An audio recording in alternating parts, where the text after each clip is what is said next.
Today is September 25th, and I would like to welcome you guys to the Legal Wars podcast.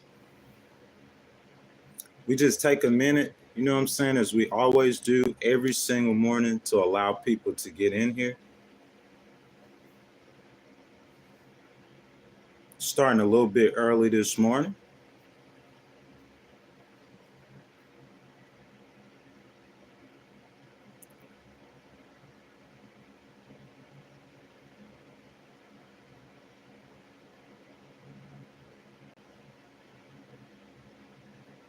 Good morning, everyone. I ask that you guys please introduce yourselves. Please introduce yourselves as you come in, please.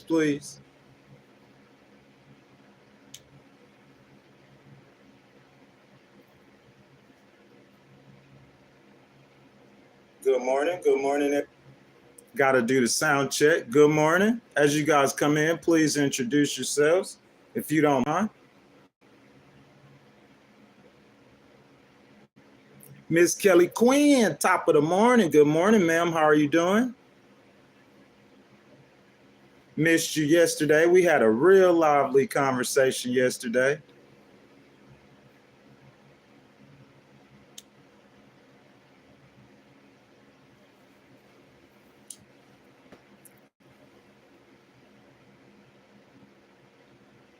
Oh, that's real good, Miss Quinn. Good morning, guys. As y'all come in, please introduce yourselves. Welcome to the Legal Wars podcast. I ask that you guys will like the video.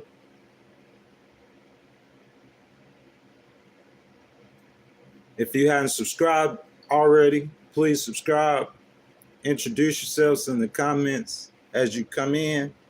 We're just going to wait for some people to jump in and we'll get started.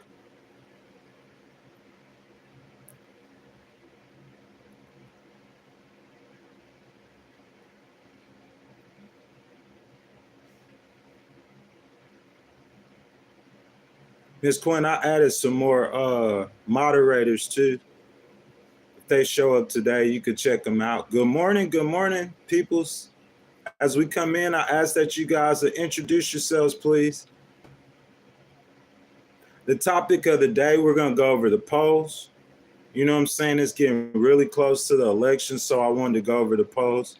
Try to be unbiased as possible, like when I go over them, the information and everything.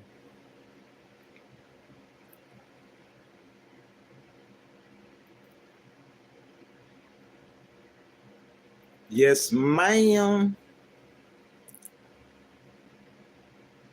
Yeah, we had a real lively discussion yesterday, Miss Kelly. Good morning, guys. As y'all come in, please introduce yourselves. Just waiting for some more people to get in. We'll get started. We're a little bit early, supposed to start at 6. So I'm just waiting on some more people to come in so we don't have to go over the information repeatedly. But as you guys do come in, would you please jump in the chat, say hello, how are you doing? Would you please like the video? If you hadn't already, subscribe, hit the notification bell. And if you want to do more and help out, you can hit the super chat after we get started.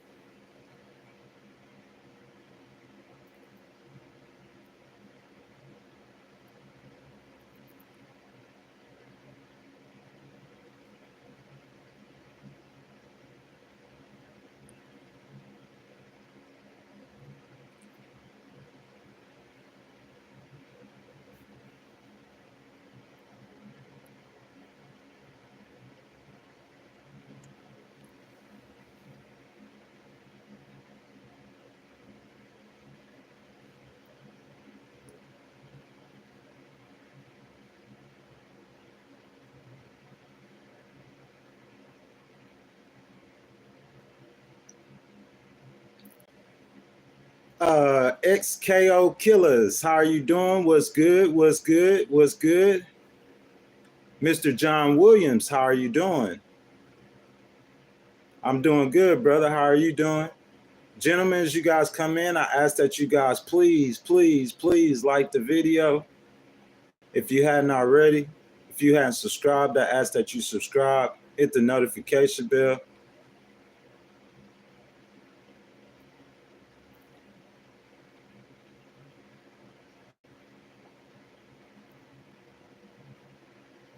Good morning, guys. Good morning. How are y'all doing?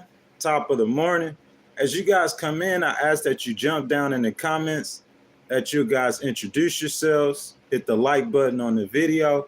We're going to go ahead and get started. So it's like depending on who you talk to and depending on who's leading in the polls and whether or not that candidate they support is leading in the polls will depend on whether or not polls matter to that person or not. Let me tell you though, this close to the election, the polls really do matter. So this morning, we're going to be going over the polls. We're going over all the polls. Just to be fair and balanced, I want to start with the Rasmussen poll. So the Rasmussen poll is conducted by a conservative with a conservative slant. On July 25th, Republican pollster Rasmussen conducted a poll of likely voters and released a poll with Trump ahead of Harris 50-43. The same Republican pollster conducted a poll post-debate on September 19th, less than a week ago.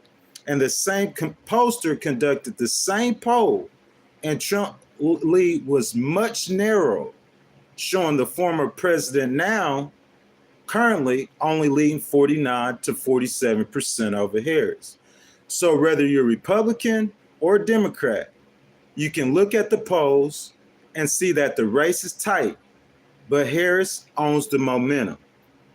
So the polling data, okay, is that I use by, or that I swear by, is 270 to win, okay? So you guys could go look up that poll. It's called 270 to win. And data composed on September 24th from the average of 12 polls nationally, 270 to win has Harris over Trump, 48.8 to 45.9. Good morning, everyone. As you guys come in, please introduce yourselves. I see Info Spot 411. How you doing, my brother? You know what I'm saying? I asked you guys to jump down in the chat, say good morning. If you guys haven't liked the video, I ask that you like the video. We're going over the polls, okay? So now, as the map stands, I'm talking about all the states and the delegates right now as they stand. Harris can secure 270 electoral college votes by winning Michigan, Pennsylvania, and Wisconsin. As you guys know, as I said before, and if you don't know, the popular vote doesn't elect the president. It is the electoral college vote. It goes state by state, okay? So let's look at the states and let's see who's running in the states. Miss Sarah, good morning. Good morning. As you guys come in, I ask that you guys please introduce yourselves down in the comments. If you hadn't already, I ask that you like the video. So we're going over the states and how they stand. I've already said I use 270 to win. You know what I'm saying? That's the poll that I use. It's an average of 12 different polls. 270 to win has Harris up by about 3 points, 48 to 45. But we know that's not going to win her the election, okay? VP Harris or Trump will not win the election by winning the popular vote. They have to win the electoral college, which means that we're going to go state by state. Okay, so let's start with Michigan. In Michigan, an average of 6 polls has Harris. This is 6 polls, okay? An average of 6 polls has Harris with a 49.7 to a 45.7 lead over Trump. That's 4 points. In Pennsylvania, an average of 11 polls shows Harris leading Trump 49 to 47.3. That's nearly 2 points. In Wisconsin, an average of 7 polls shows Harris leading Trump 49.4 to 47.3. Truth Davis, how are you doing? He says, go Kamala and Tim, tell Montana to stop playing with the Electoral College. Yes, sir. I asked you guys to jump down in the comments, introduce yourselves. You know what I'm saying? Good morning, Mr. Truth Davis. As you guys come in, introduce yourselves. You know what I'm saying? Cookie Monster, good morning. Good morning. As y'all come in, please introduce yourselves. You know what I'm saying? Hit the like button. We're just going over the polls right now. So 270 to win is what I use. Okay. So we're going to look at Nevada. So in Nevada, an average of 5 polls shows Harris ahead of Trump 47.4 to 46.2, or that's 1.2 points. In North Carolina, an average of 7 polls shows Trump leads Harris by a half a point, really, really, really close, 46.9 to 47.4. In Arizona, an average of 5 polls shows Trump with a 1-point lead. That's 46.8 to 47.8. Okay, so now, guys, we know that the Electoral College, as I stated at the top of the stream, is what elects the president. So that's state by state. The national vote, meaning the votes that we're casting, is not what's going to elect the president. We've seen that in 2016, how Hillary Clinton won the national vote, but she actually lost the Electoral College. So we break it down state by state. As it stands right now, if VP Harris wins Michigan, Pennsylvania, and Wisconsin, she'll get to 270 votes and she'll become president. Okay? Right now, she's leading in Michigan, Pennsylvania, and Wisconsin. She's also leading in Nevada. Okay? So Trump is leading in North Carolina, Arizona, and finally in Georgia. An average of 7 polls shows Trump with a 2-point lead over VP Harris, 48.1 to 48.6. So I just want to know what you guys think about that before we go on. You know what I'm saying? What you guys think? Jump down in the comments. Tell me your thoughts. This morning, we trying to have a lively conversation about the election. You know what I'm saying? For all y'all who know, I got my Kool-Aid on deck for all the Trump supporters. You know what I'm saying? It might be just a little bit too early for them to get in here, but they coming though. So Mr. Tom McGuire says the last Republican to win a popular vote was in 2004 for the president of the United States. So Mr. McGuire, would you please educate the people in the chat and tell us who that president to win the popular vote in 2004 was?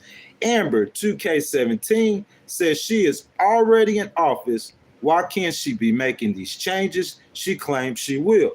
For real though. Miss Amber, I don't think that she necessarily has the authority to make the changes, all of those changes that, you know what I'm saying, we think, or some people thinks that she can make. You see what I'm saying? She is the vice president.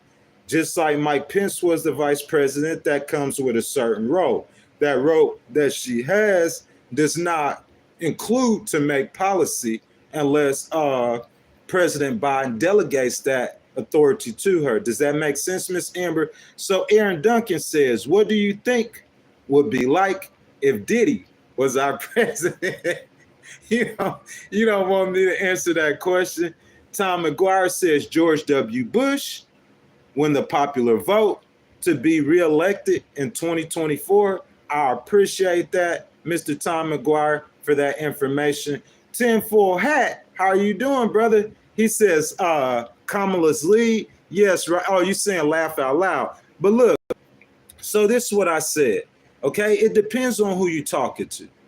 You know what I'm saying? Regardless of who you talk to, that'll tell you what they see as the importance of the polls. So we started with a Rasmussen poll. Okay, a Rasmussen is a Republican pollster. Will anyone disagree with that? That's what I'm asking. Rasmussen is a Republican pollster. So on July 25th, Rasmussen had Trump up by 7 points. I'm sorry, 50 to 43. This is Rasmussen. You guys could go fact check me. July 25th, Rasmussen, a Republican pollster, released a poll that showed Donald Trump up 50 to 43. That same Republican pollster, okay? I just want to give you a snapshot of what I'm saying. That same Republican pollster, Rasmussen, released a poll on September 19th, and that same poll still has Trump in the lead, but it's now only 49 to 47.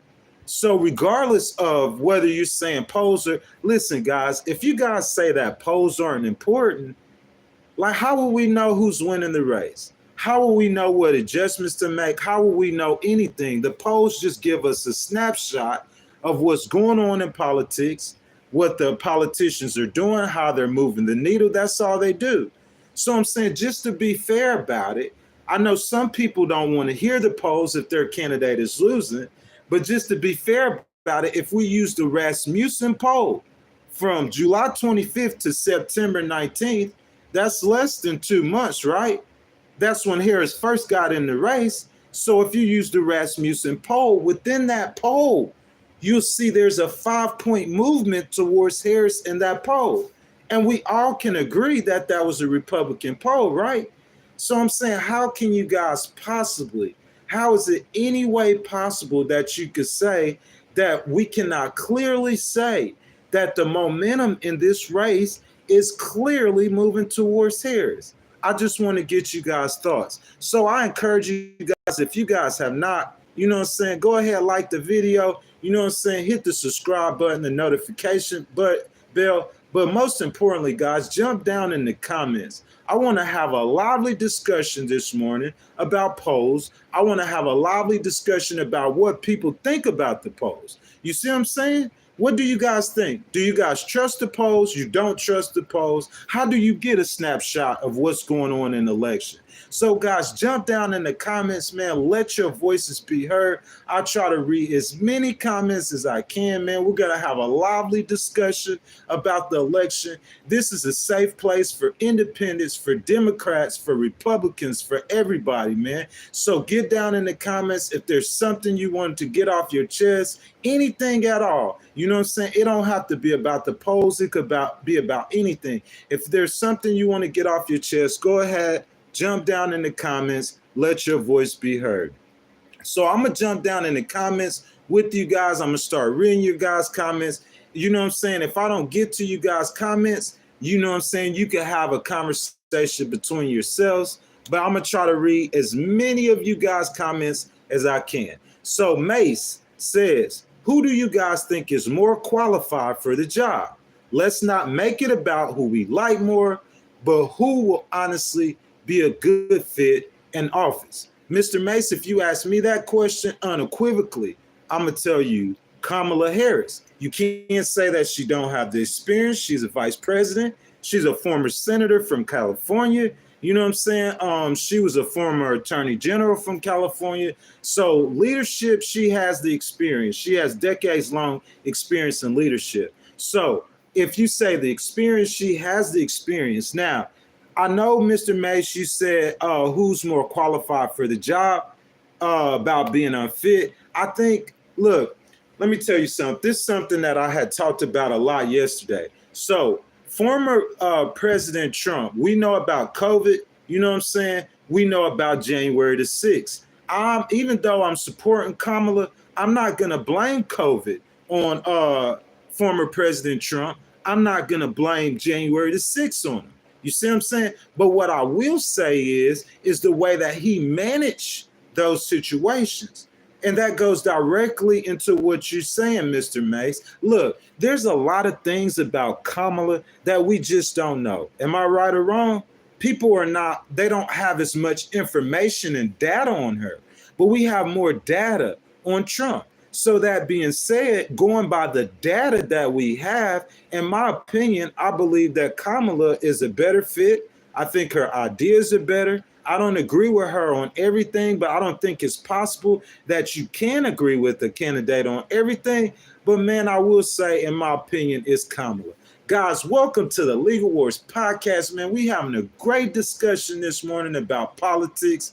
You in the right place to be. I ask that all of you guys right now, please, as y'all come in, you know what I'm saying? We got Republicans in here. We got independents in here. We got Democrats in here. I ask that you guys would jump down in the comments, man. Let your voice be heard. You know what I'm saying? Anything you want to get off about the election you've been waiting to say, you guys can have a conversation amongst yourselves. But anything you want to get off about the election, you guys go ahead and get it off. I'm trying to read as many comments as I can this morning. And as well, you guys, I ask you guys, if you want to donate to the channel, go ahead, hit that super chat button and get your comment out there, man. Whatever you want to say, I'll read your comment first. You know what I'm saying? And I would appreciate your donation. So we're going to keep going down in the comments. We're having a discussion this morning about the election. It's a discussion between American voters. So Miss Amber, K17, says she has a ton of authority, and Biden does anything he is told by his crew. So if that all it takes, she should be able to do whatever she wants. I understand your sentiment, Miss Amber. She does have authority, but I mean, you saying that Biden does anything he's told by his crew, I think that's an opinion. You know what I'm saying? That's an objective opinion, but that is an opinion. You know what I'm saying? But I do appreciate your opinion. So InfoSpot says you don't read my comments. You skipped over my last two comments. Let's see. I'm trying to scroll back up. I don't see those last two comments, Mr. InfoSpot. So I apologize for that. He says, did you learn anything from 2016?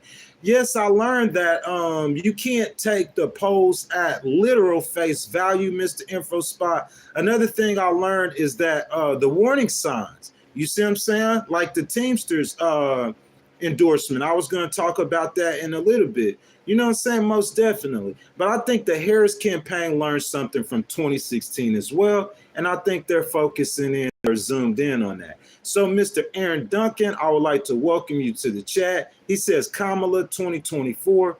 Mr. Tom Guire says Harris is up 17 points with ages 30 to 18. A lot of young voters are going to vote for Harris. They do not take the survey for those polls. What you guys think about that? What Mr. McGuire says. He says that Harris is up 17 points with people aged 30 to 18, and they're not surveying those voters. So according to what he's saying is that the polls are probably a lot more closer or to Harris having a larger victory. Okay. So let's see. Bass Ranger 10 says every time a Democrat talks, this guy is all yes. I can't even understand that. That being said, guys, welcome to the Legal Wars podcast.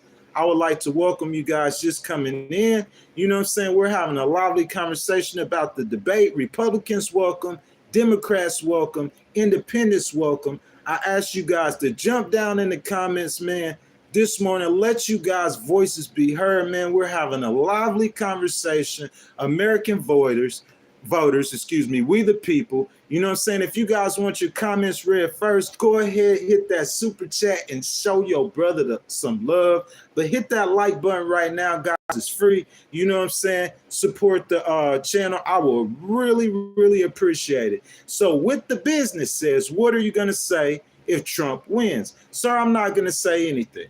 You see what I'm saying? I believe this is the process. Am I right or wrong, guys? Y'all let me know in the chat right now. Am I right or wrong?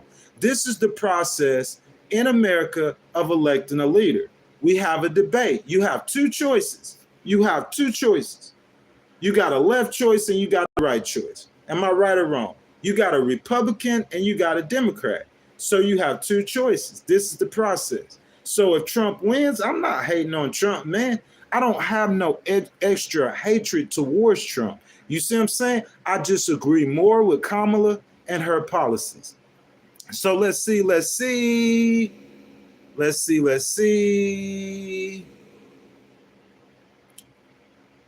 So we have, let's see.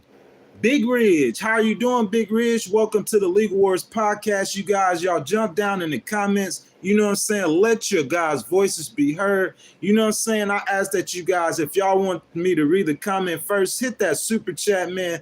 You know what I'm saying? Go ahead and show your love to some boys, show your love to the channel. So let me see. Big Ridge says, I'm an independent. The main concern for me, for the U.S., is getting pulled deeper into war. So you guys hear what this gentleman is saying. So he's saying that he doesn't believe that Trump can handle the situation. So I know you guys is going to get in the comments and right now said Trump had peace during his 4 years in the office? Yes, he did. But I want to ask you guys a question for y'all to ask yourselves. Was that luck? You see what I'm saying? Another thing I want to say, he did have peace during that time, but there's not peace in the world right now. That's what I'm saying. There's not peace in the world right now. Are you right, or is that right, or am I right? Tell me where I'm wrong. You know what I'm saying? I'll listen and wait for you guys to tell me how I'm wrong. There is not peace in the world right now. So when Trump comes into office, he has a war where Israel is trying to destroy every Muslim nation in the Middle East. He has a war where Putin is trying to run through Ukraine and rebuild the USSR. Okay, like it's the whole world on the eastern side of the world is a hotbed. So the question is, do you trust Donald Trump to handle that situation? You know what I'm saying? VP Harris accused him of mishandling COVID, which it appears he did. She accused him of mishandling January the 6th. So it looks like the issues on the economy, he might be strong on issues on the economy. But like Big Ray says, what about COVID? You see what I'm saying? I mean, what about the wars in the world? Like, can you trust him to not mishandle the wars? It's not all about him putting money in your pockets. And I'm a writer, am I wrong? So, Sir Mortal Ghost says, as an Australian, I hope for your sake, Orange Man. Hey, he called Trump Orange Man. That's too much. That's too funny. Focuses on jail and not the White House. Mr. Sir Mortelgo, I think he is focused on the White House. A lot of people think so he won't go to jail. Good morning, guys. 266 of us in here. As you guys come in, I ask that you guys jump down in the comments, introduce yourselves. Welcome to the Legal Wars podcast. I invite everybody to super chat, support the channel. You know what I'm saying? Like the video, let your voice be heard. So I'm still in the comments, man. I read you guys' comments. So DD Saracen, I'm sorry. He says he caused the riot himself. Mr. DD, I'm trying to take it easy on you. If you look at Democratic talking points, they would say that he charged the riot. He caused the riot completely. Like, I mean, look at the speech he made on January the 6th. But I'm saying, even if you say that Trump did not cause the riot, you can say that he mishandled it. Objectively, am I right or wrong? You guys tell me where I'm wrong. Carlos Lopez, what's up, my brother? Welcome back. He says that was not luck at all. Jay Kennedy said he negotiated 3 peace deals in the Middle East. Jay, I am not disputing that, my brother. I'm not disputing whether he negotiated. He's a negotiator.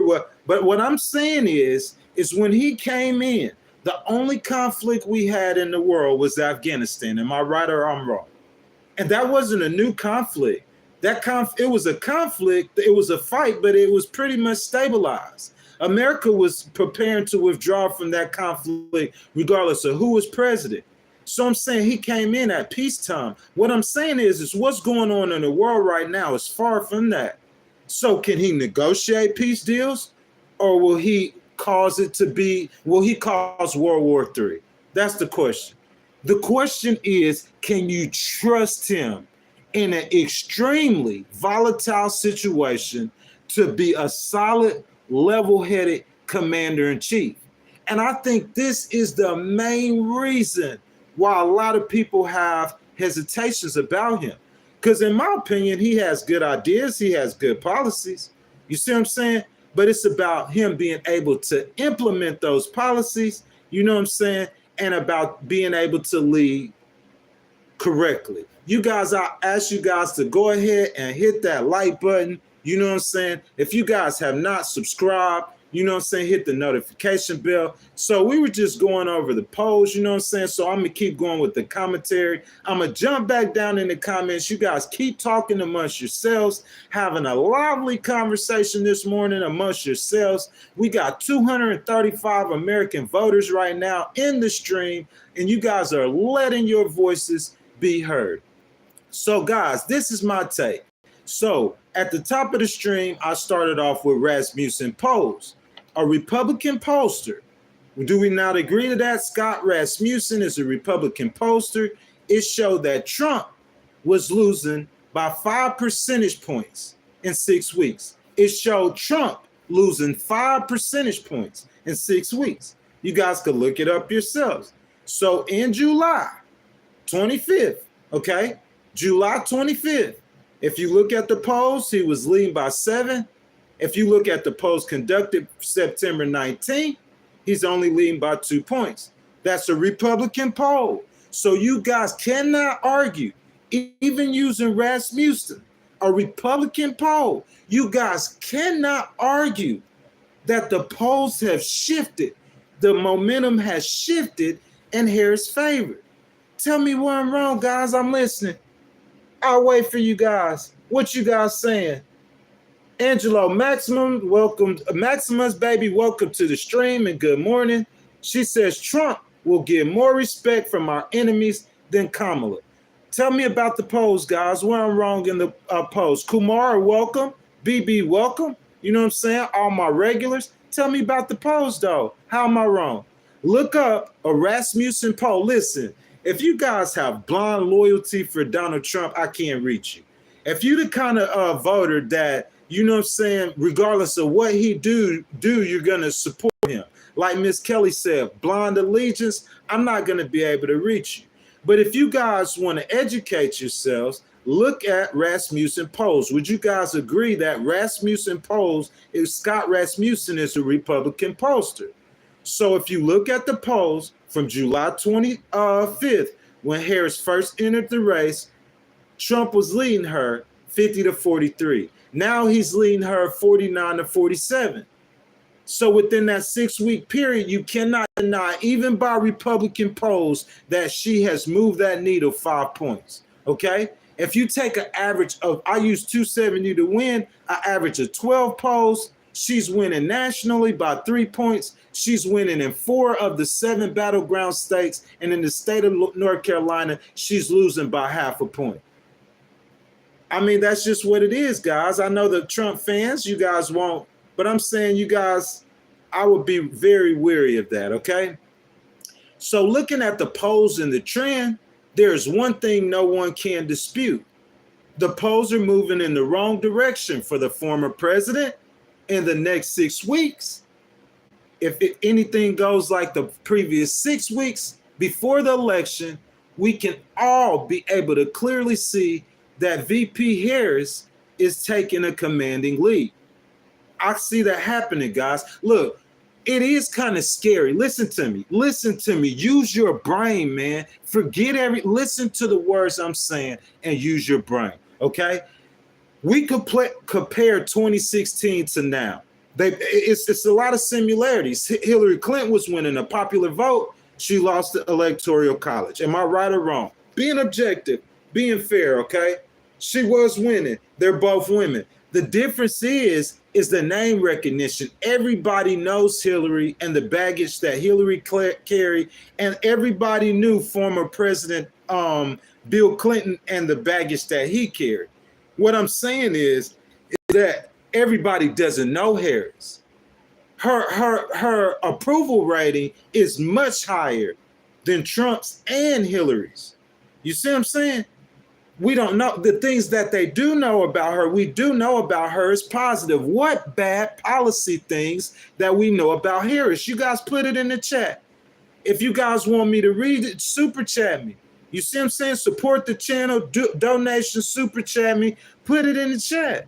What bad things that we heard about Harris, policy-wise?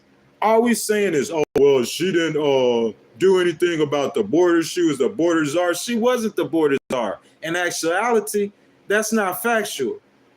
Like, she's not the president. It's not her job to set policy. That's not factual, okay?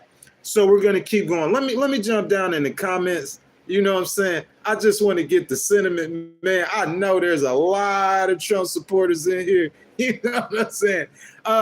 So I hear Mr. BB Rodriguez. Thanks for returning. Let's see. Brian Johnson says no unions didn't endorse Trump. As a matter of fact, I was going to talk about that. The Teamsters didn't endorse Harris. And the last time they didn't endorse Harris was in 2016. So people will look at that and they'll think about a correlation. But what I'm saying is Harris is not doing good in work with white working class men. But she just needs to close the margins and the gap, and she can still win the election. You see what I'm saying? And then look at how late Harris came in the race. That's my point. She came in July. She was underwater with Trump. Okay, you look at any poll, Trump was leading her. Within the last 6 weeks, the polls have tightened in Rasmussen, and the average of all the polls has her up. That's just facts, man. Whether you got to support Trump, whether you got to support Harris, we just speaking facts this morning. Forrest Gibbs says these are likely voters, not people who are going to vote. Well, likely voters, Mr. Gibbs, are people who could likely vote. They might not vote. You can't say that they're not going to vote. You see what I'm saying? Look, this is what I'm saying, Mr. Gibbs. So Rasmussen, according to you, Rasmussen isn't calling like younger people, right? Someone just put that in the chat. They're not going to call an 18 to 30-year-old because they're going to say what he just said. They're likely voters. They're probably not going to vote. But what happens when those people show up to the polls and Rasmussen isn't counting those votes? What happens then? That's what I'm saying, guys. Like, in my opinion, it looks like if what happened in the Rasmussen polls within which they're Republican pollsters, they're going to give Trump the most. Am I lying or not, guys? Tell me where I'm lying. Rasmussen is a Republican pollster. Is that facts or not? So if they're Republican pollsters, that means that they're going to give Trump the most favorable numbers. Facts or not? Okay. So if you give Trump the most favorable numbers in the Rasmussen polls, it still shows Harris has moved the needle by 5 points within the last 6 weeks. 6 more weeks to go. If the trends continue in the same way, we know how the results are gonna come out. So I'm back in the comments. Tim Man says the veterans back Trump. I want to stop and thank all of the veterans that I have in the chat. You know what I'm saying? I want to thank you guys, my brothers and sisters, for your service to this nation. You know what I'm saying? I want to thank you guys' families as well for the sacrifice they made as you guys were serving the nation. So thank all the veterans in the chat right now this morning. Thank you guys for the service. AJ Joyner says she is for the middle class. Check out who's considered middle class in 2024. I agree with you, AJ. That's my biggest reason for supporting her. Trump wants to put a tariffs on Americans.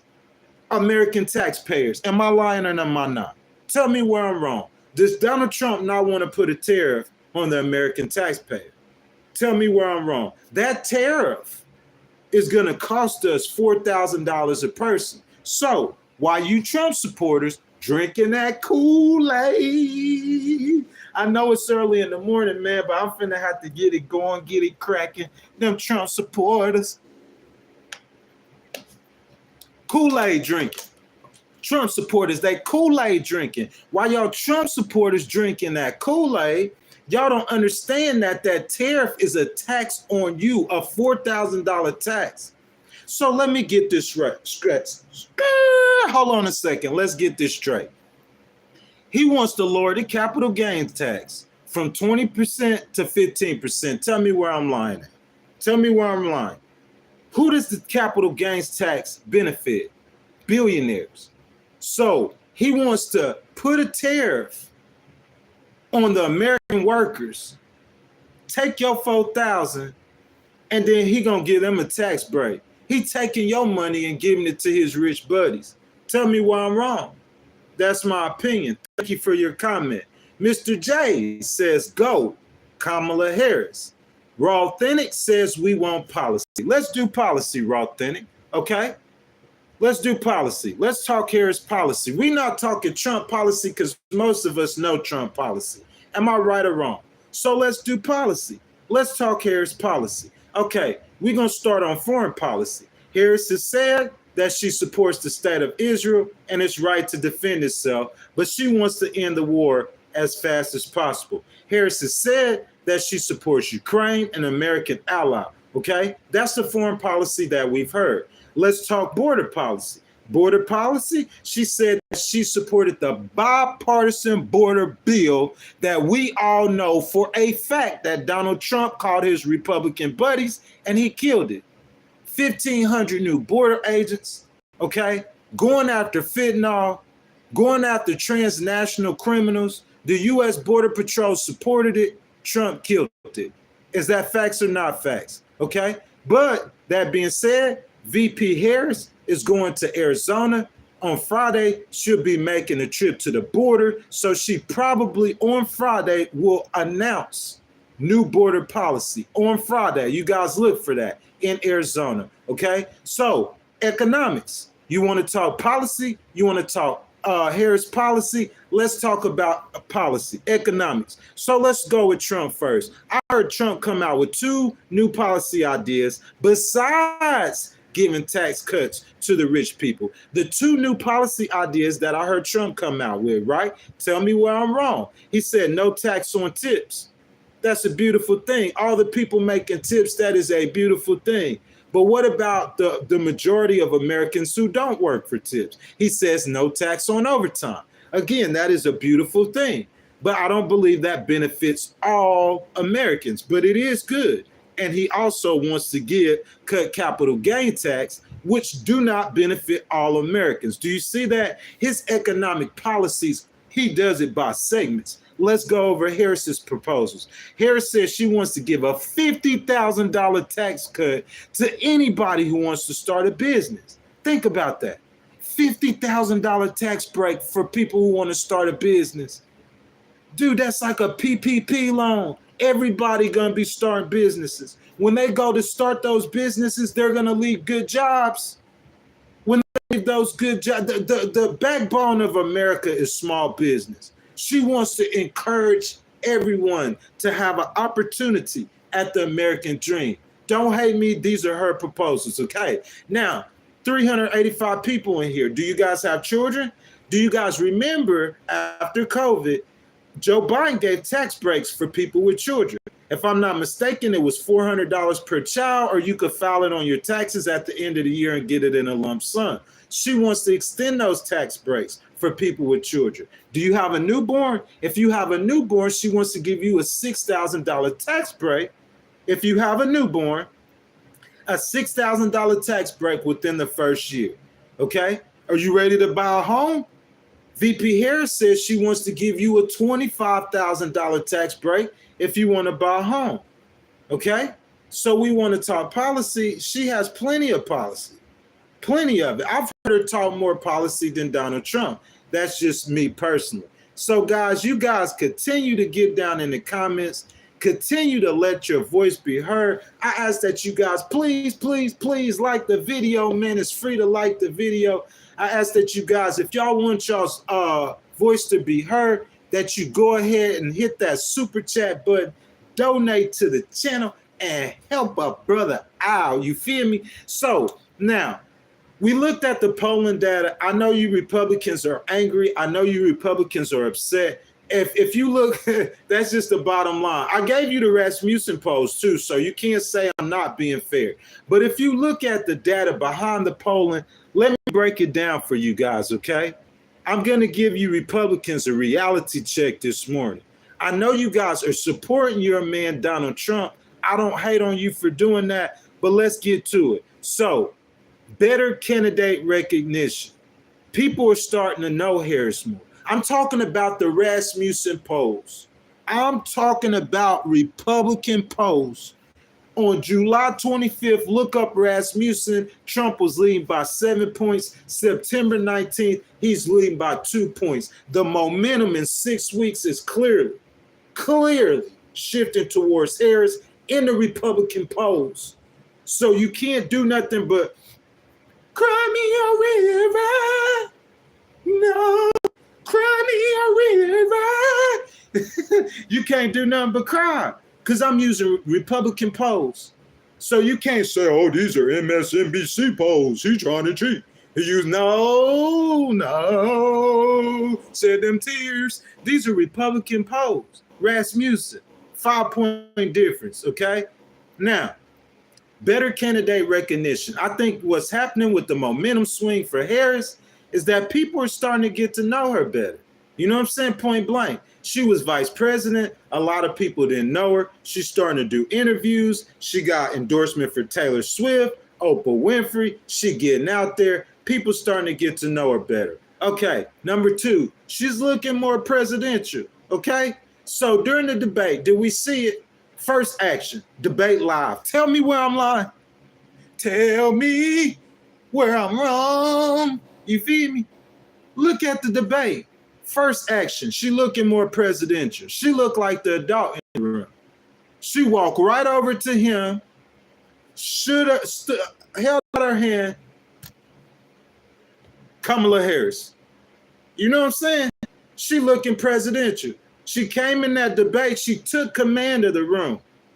She had them running down rabbit holes and everything. Tell me if I'm wrong. Okay? My belief is that she's going to announce new policy on Friday when she visits the border. That's going to help her cause. You know what I'm saying? He beating her according to, I think that was an NBC poll, like 54 to 33 on the immigration. So she's going to the border. She's going to announce her policy on the border. Guys, listen, I'm going to go over this real quick as I keep going. So Donald Trump with all that hoopla, you guys go watch my stream yesterday. Donald Trump with all that hoopla, I'm going to build a wall and make Mexico pay for it. You remember that? You hate on me, bro. The guy said it. Am I lying or not? The man put up 500 miles of fence on a 2,000-mile wall that America paid for. I'm going to build a great big wall like the wall of China, and I'm going to make Mexico pay for it. These are facts, bro. I know this hurts Republicans.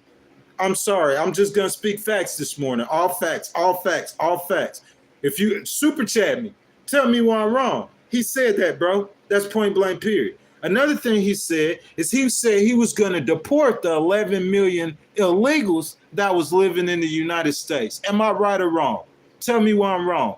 He didn't say that. He said he was going to deport the 11 million illegals that was living in the United States. Hold up, guys. We got a super chat, our first super chat of the day. Miss Angelo Maximus. Thank you, baby. She always be supporting. You guys that's in here, you guys just chilling, you know what I'm saying? Go ahead to Miss Angelo Maximus comment. Go ahead, give her a comment, a like, man. You know what I'm saying? Give her a comment, a like. That's the least you could do, man. It's free. You know what I'm saying? She trying to help out the cause. She trying to support her brother. She always be supporting her brother. So y'all like Miss Angelo's comment. So Miss Angelo says, why did Kamala terrified to step into a Fox studio and debate Trump, but you want her as president? What a joke. Miss Angelo, that is very valid point. I mean, I'm Miss Angelo, you are a very loyal supporter, ma'am. I appreciate your support. I got much love for you participating in this discussion that we're trying to build here at the Legal Wars podcast. Miss Angelo, I'm going to say this, though, okay? Like, that might be more of her handlers that don't want her. Listen, okay? I'm not making no excuses. She's going to places that's favorable for her. But let me ask you something, Miss Angelo. How many times you see Trump on MSNBC? Aloha Kitty. Thank you, baby, for the $5 super chat. Thank you. You guys showing love and donations to the channel. You know what I'm saying? But Miss Angela, answer the question for me. How many times you see Trump on MSNBC? That's just something that they really don't do. I'm not saying that he doesn't never go, but I'm saying that, he been in politics 8 years? How many times can you count that he goes to MSNBC? You see what I'm saying? It's just not a good look for them. Number two, for Harris, with a lot of people not knowing who she is, I think they're trying to frame the narrative for her. Trump's trying to frame a narrative. She don't want to help Trump frame that narrative. That's just the game, though, man. Just to be real with you, that's just the game. You don't want to get negative. I mean, if it was me, if I was her, I would prepare. Dude, she was an attorney general. She was a litigator.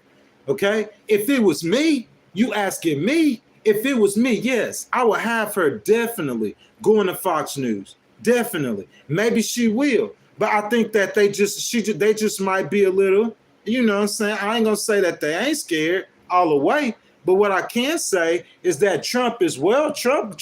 I mean, just as well, man. Your boy Trump. He could have. Trump could have got in a debate with her on CNN. Didn't he say that CNN and didn't he say CNN did a great job on the debate?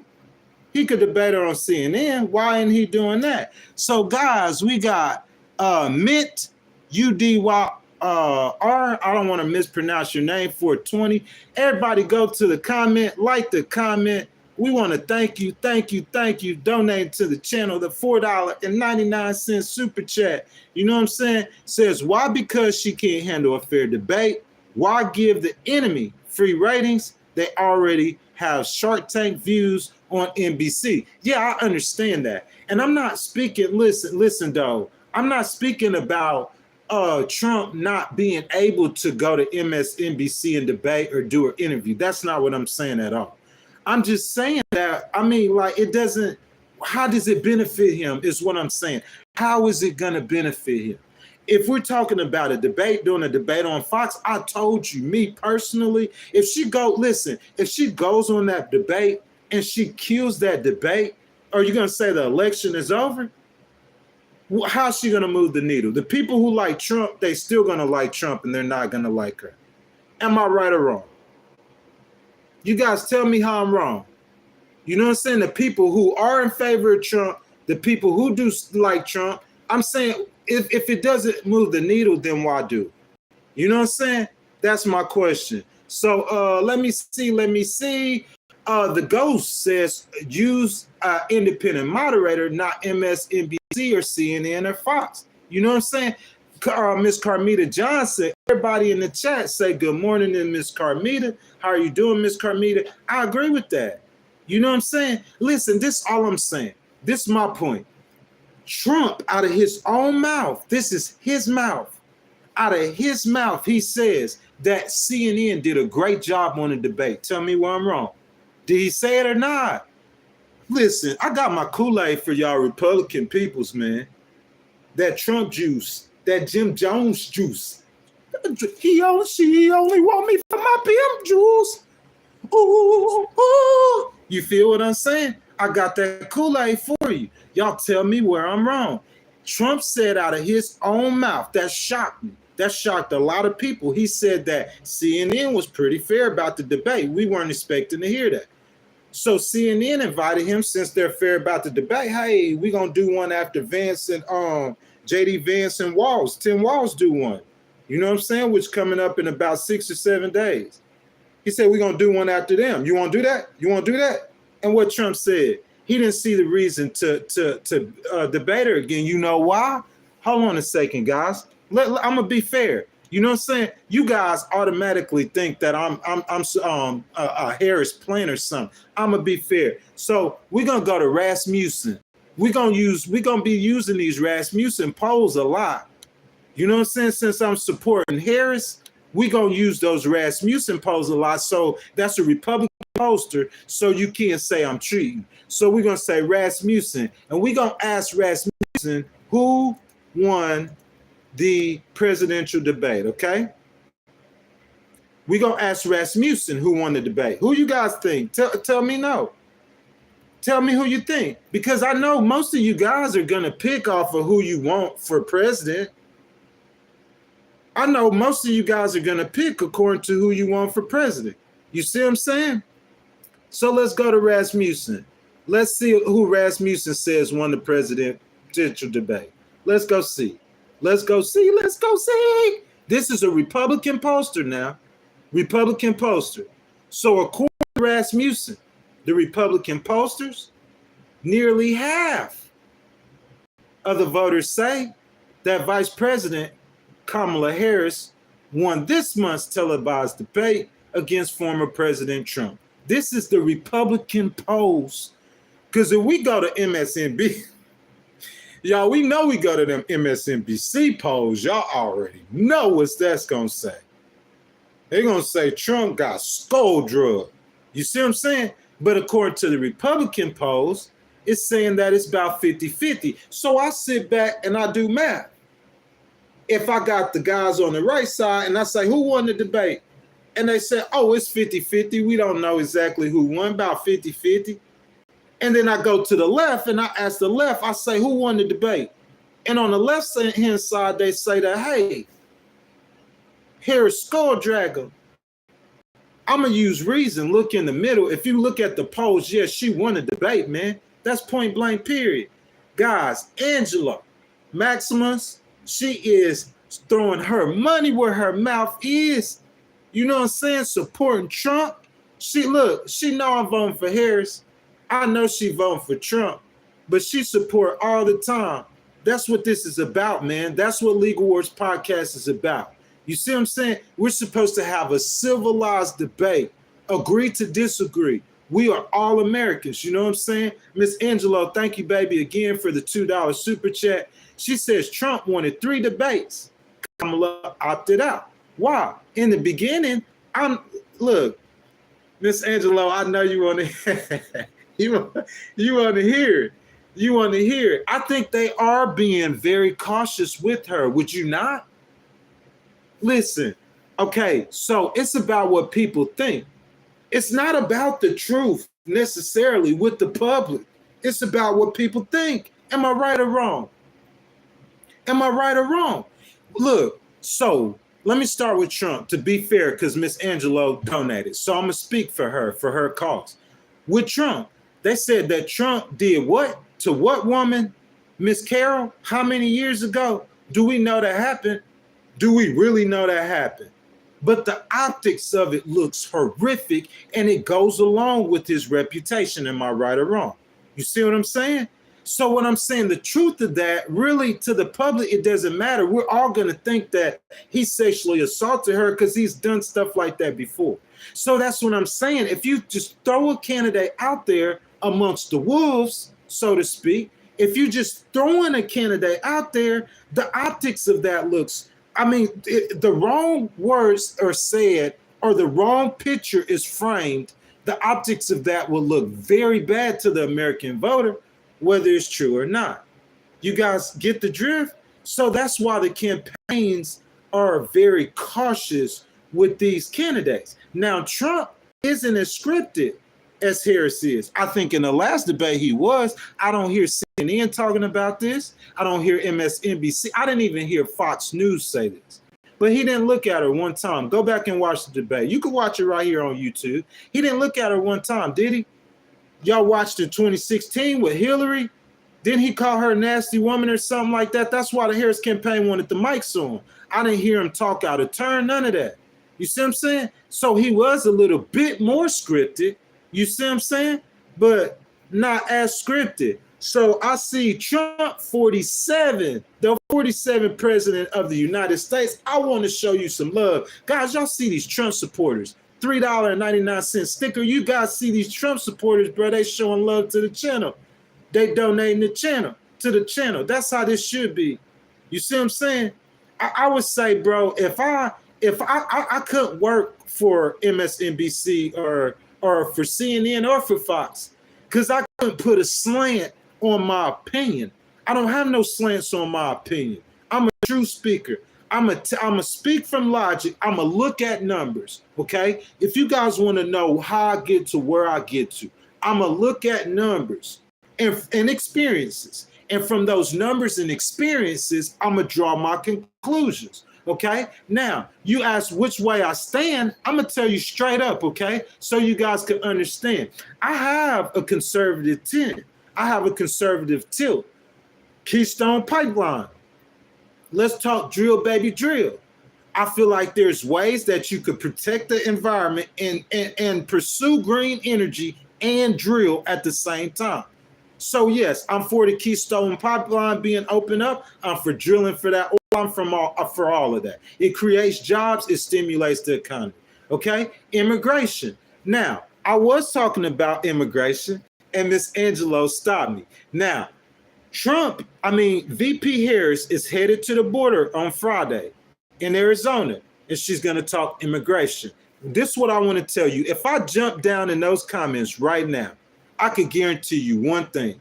If we start talking about immigration, okay, having an adult conversation on immigration, not no cat dog. Y'all know that cartoon cat dog, not no cat dog conversation on, and we having an adult conversation on immigration. Immigration has hurt the United States. How many people let in? 11 million, 12 million, 15 million. To me, it don't matter. Immigration has, in a way, hurt the United States. So this is what people do. Because a vice president and a president are as part of the same campaign, I understand that. I understand your logic.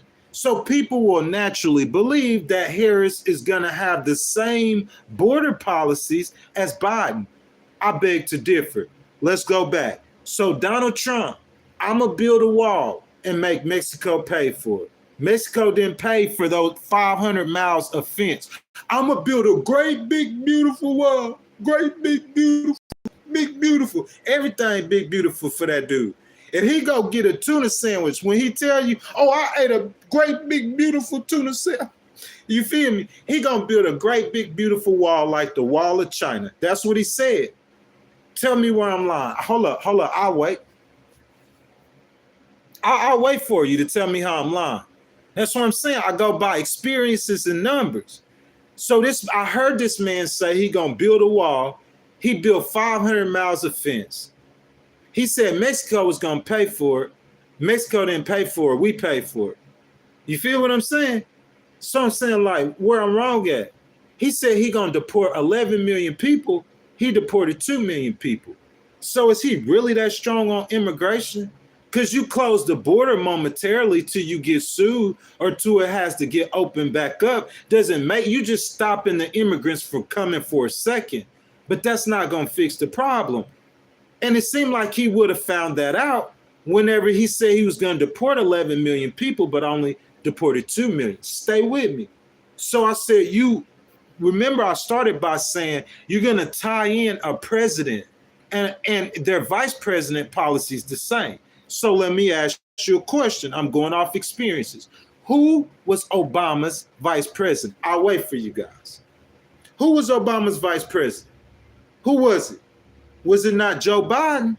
Okay, so Joe Biden and Obama, you're going to put, just like y'all trying to put Biden's policies on Harris, let's put Obama's policies on Biden. Isn't that fair? When you think that's fair? Okay, Obama deported 3.2 million.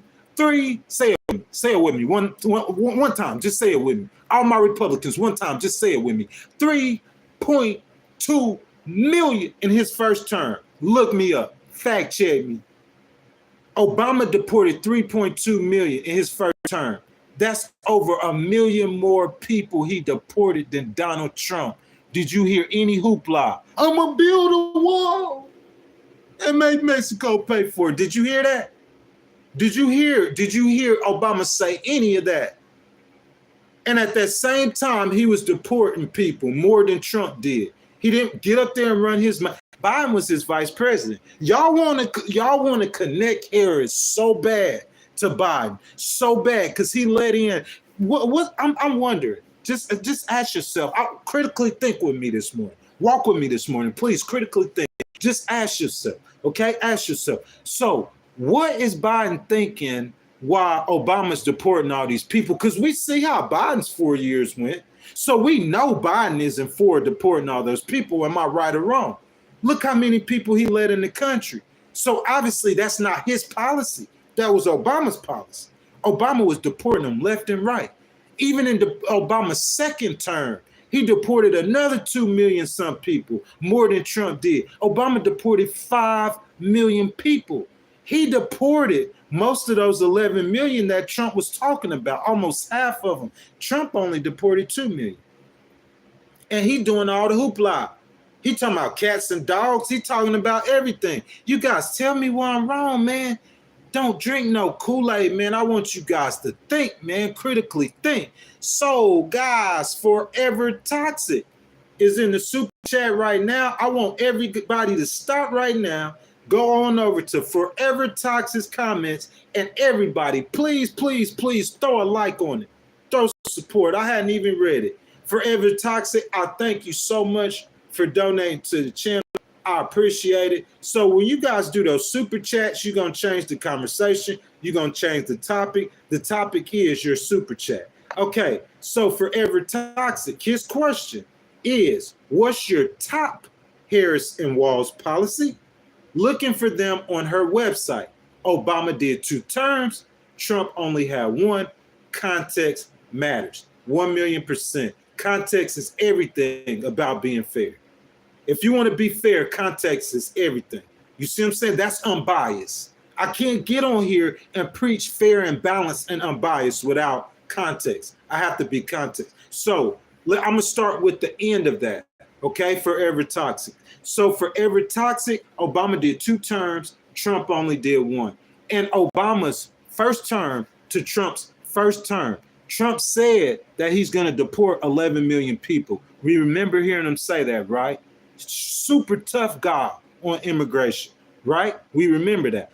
I don't remember Obama saying nothing about that. He didn't go around with that hoopla. I could understand why Obama didn't, because the Democrats, his party, he don't want to fracture his party. You see what I'm saying? So look, check this out. Each one of them, first term, Trump deported 2 million people. Look it up right now. Obama first term deported 3.2 million. He almost doubled what Trump deported. You see what I'm saying? 1 term to 1 term. 1 term to 1 term. He doubled it. 1 term to 1 term. You see what I'm saying? And Biden was his vice president. That's the point.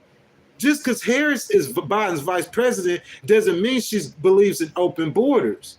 They're 2 different people. I've been trying to explain that to people the whole time. What is Biden thinking?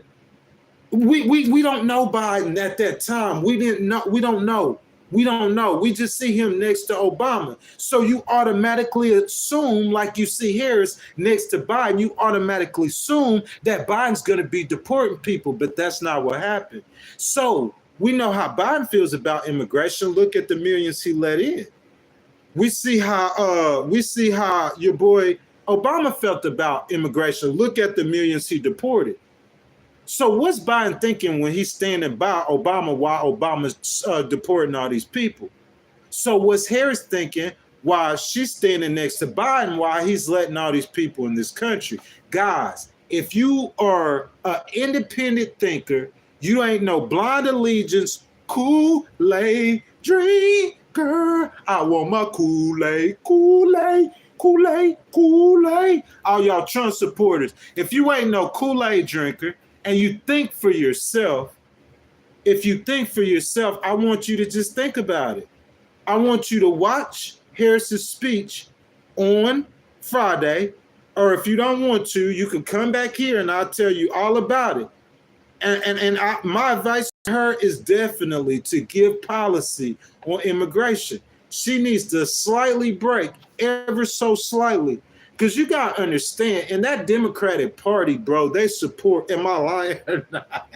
Am I lying? I know them Democrats hate me.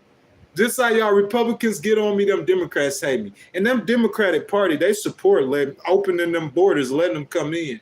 Just let them all in, let them in, just let them in, let them in. They support that. So she has to be cautious not to upset her base, but for the American public and the health, I say the health and welfare, because it's not wrong with letting people come in this country.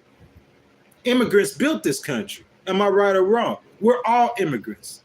We just have to do it responsibly. That's what I'm saying. So it's very interesting to hear what she's going to say about that on Friday. So the first part of that question, he says, what's my top Harris and Walz policy? My top Harris and Walz policy has to be that $50,000 tax break for small businesses. People say, how's she gonna pay for it? The billionaire minimum tax? increasing capital gains tax by 8%. That's how you're going to pay for it. It's not going to hurt none of us. It shouldn't hurt none of us. It's not going to hurt none of us. You see what I'm saying? She's trying to, listen, forever toxic. Listen, I'm not hating on Trump. Trump was born a rich man. You guys hear me say that all the time. Like, I think I heard him say, oh, I got a small loan from my daddy for $1 million. Brother was born a rich man. That's just, am I right or wrong, guys? Am I right or wrong? Trump was born. He was born a rich man. Birthright. That's facts. So, has he ever been poor? Has he ever been broke? So, that's what I'm saying, critically thinking. So, what that tells me is he got tunnel vision. All he could see is a rich man's policies. Tell me where I'm wrong. I'll listen to y'all. You guys are going to learn. I'm a thinker, man. I thought this all out. The guy was born rich. His daddy was wealthy. When he turned 18, like all of us do, and he's trying to find his way into life, oh, I got a small loan from my dad for $1 million. What? Most people family, $1 million small loan. That's a small loan to him. You heard what he said, small loan. Tell me if y'all didn't hear him say that. He's always been rich. So he has a rich person's mentality. So he's governing from a rich person's mentality. Can he make America economy strong? I'm sure he probably can. He could run the business side of it. But when COVID-2 happens, what can we trust him? Can we trust Donald Trump with the nuclear codes? As Netanyahu is trying to demolish the Muslim world, as Putin trying to reform the USSR, can we trust Donald Trump? Is he stable enough? That's the question. You see what I'm saying? On the other hand, Harris, whether you agree with it or not, she wasn't born rich. Am I right or wrong? I'll wait and listen. That's what I'm saying. You guys got to see it from right truth, man. Okay, Miss Sarah Miss Sarah Cooper. Everybody go to Miss Sarah Cooper.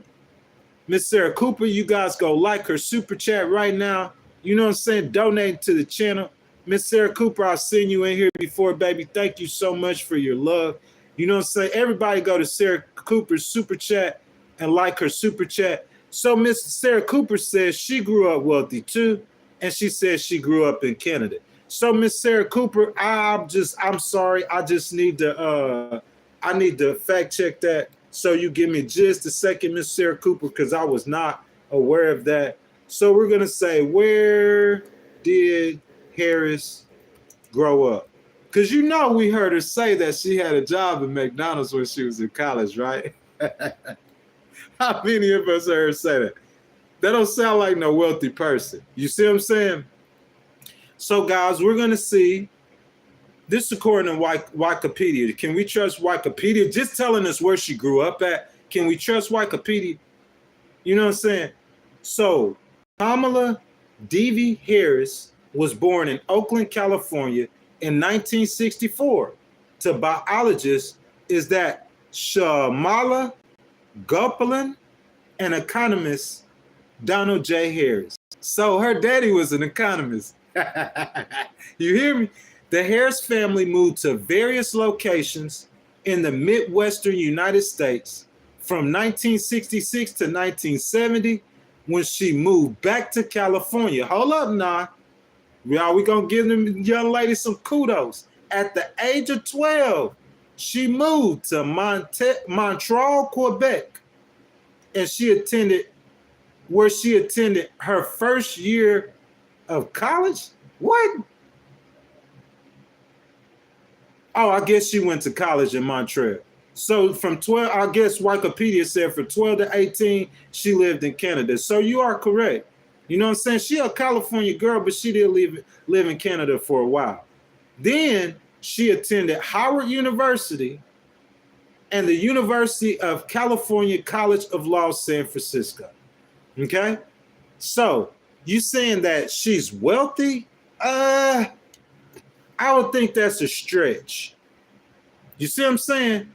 I mean, I'm not hating on that comment whatsoever, but I would think it's a stretch to say she was wealthy. To say she was middle class, I would say she's middle class. But if you want to talk about somebody wealthy, it depends on how you define wealth. I would say Donald Trump definitely grew up wealthy.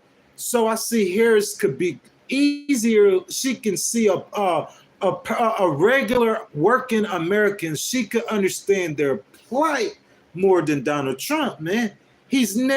Donald Trump ain't finna hang out with none of us. 357 people. Donald Trump ain't, unless we got some rich people here, Donald Trump ain't hanging with us, bro. Who he hang with? Them people all rich. That's the language that he knows. Forever Toxic. Everyone go to Forever Toxic and like that super chat. Forever Toxic, I want to thank you for donating to the channel, showing support, you know what I'm saying, helping us get off this vertical live stream, you know what I'm saying, using the money that is made off YouTube, you know what I'm saying, to grow this channel. So Forever Toxic says, Hosea 4:6, Ecclesiastes 10:12. Wonder why is that Kamala's net worth is now a booming economy and no new wars under Trump. Again, context matter. One thing I can say about Forever Toxic's chat is because to me, he's just not, or she, I'm sorry, I don't know if you or she or he, they're just not like blindly supporting Trump. It's not blind support of Trump, and I like that.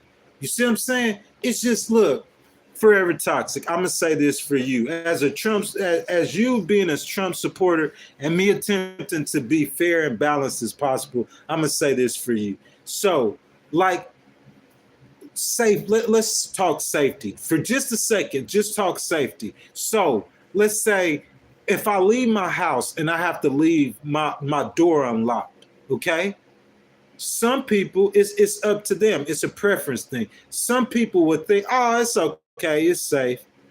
I live in a safe neighborhood. I'm gonna leave the door unlocked, okay? And others, it don't matter what neighborhood they live in, what time of day, what nothing, they're gonna lock their doors. Does that make sense? Well, I'm just saying some Americans feel like Trump cannot do what you said, Forever Toxic. That is, he's gonna be chaotic. And when those crunch time decisions come, he's not going to make good decisions in crunch time. Some people feel like that. So I would say that's just it's about an opinion. And I'm just saying, watching Black Lives Matter, did he handle that correctly? I remember him going up there holding up a Bible upside down. That's a satanic symbol. That's what I remember. You see what I'm saying? So I'm looking at the guy. And then COVID comes and he says, oh, COVID is like just nothing. It's just a common cold. You don't remember him saying that? You could just drink some bleach. Let's talk about context, man.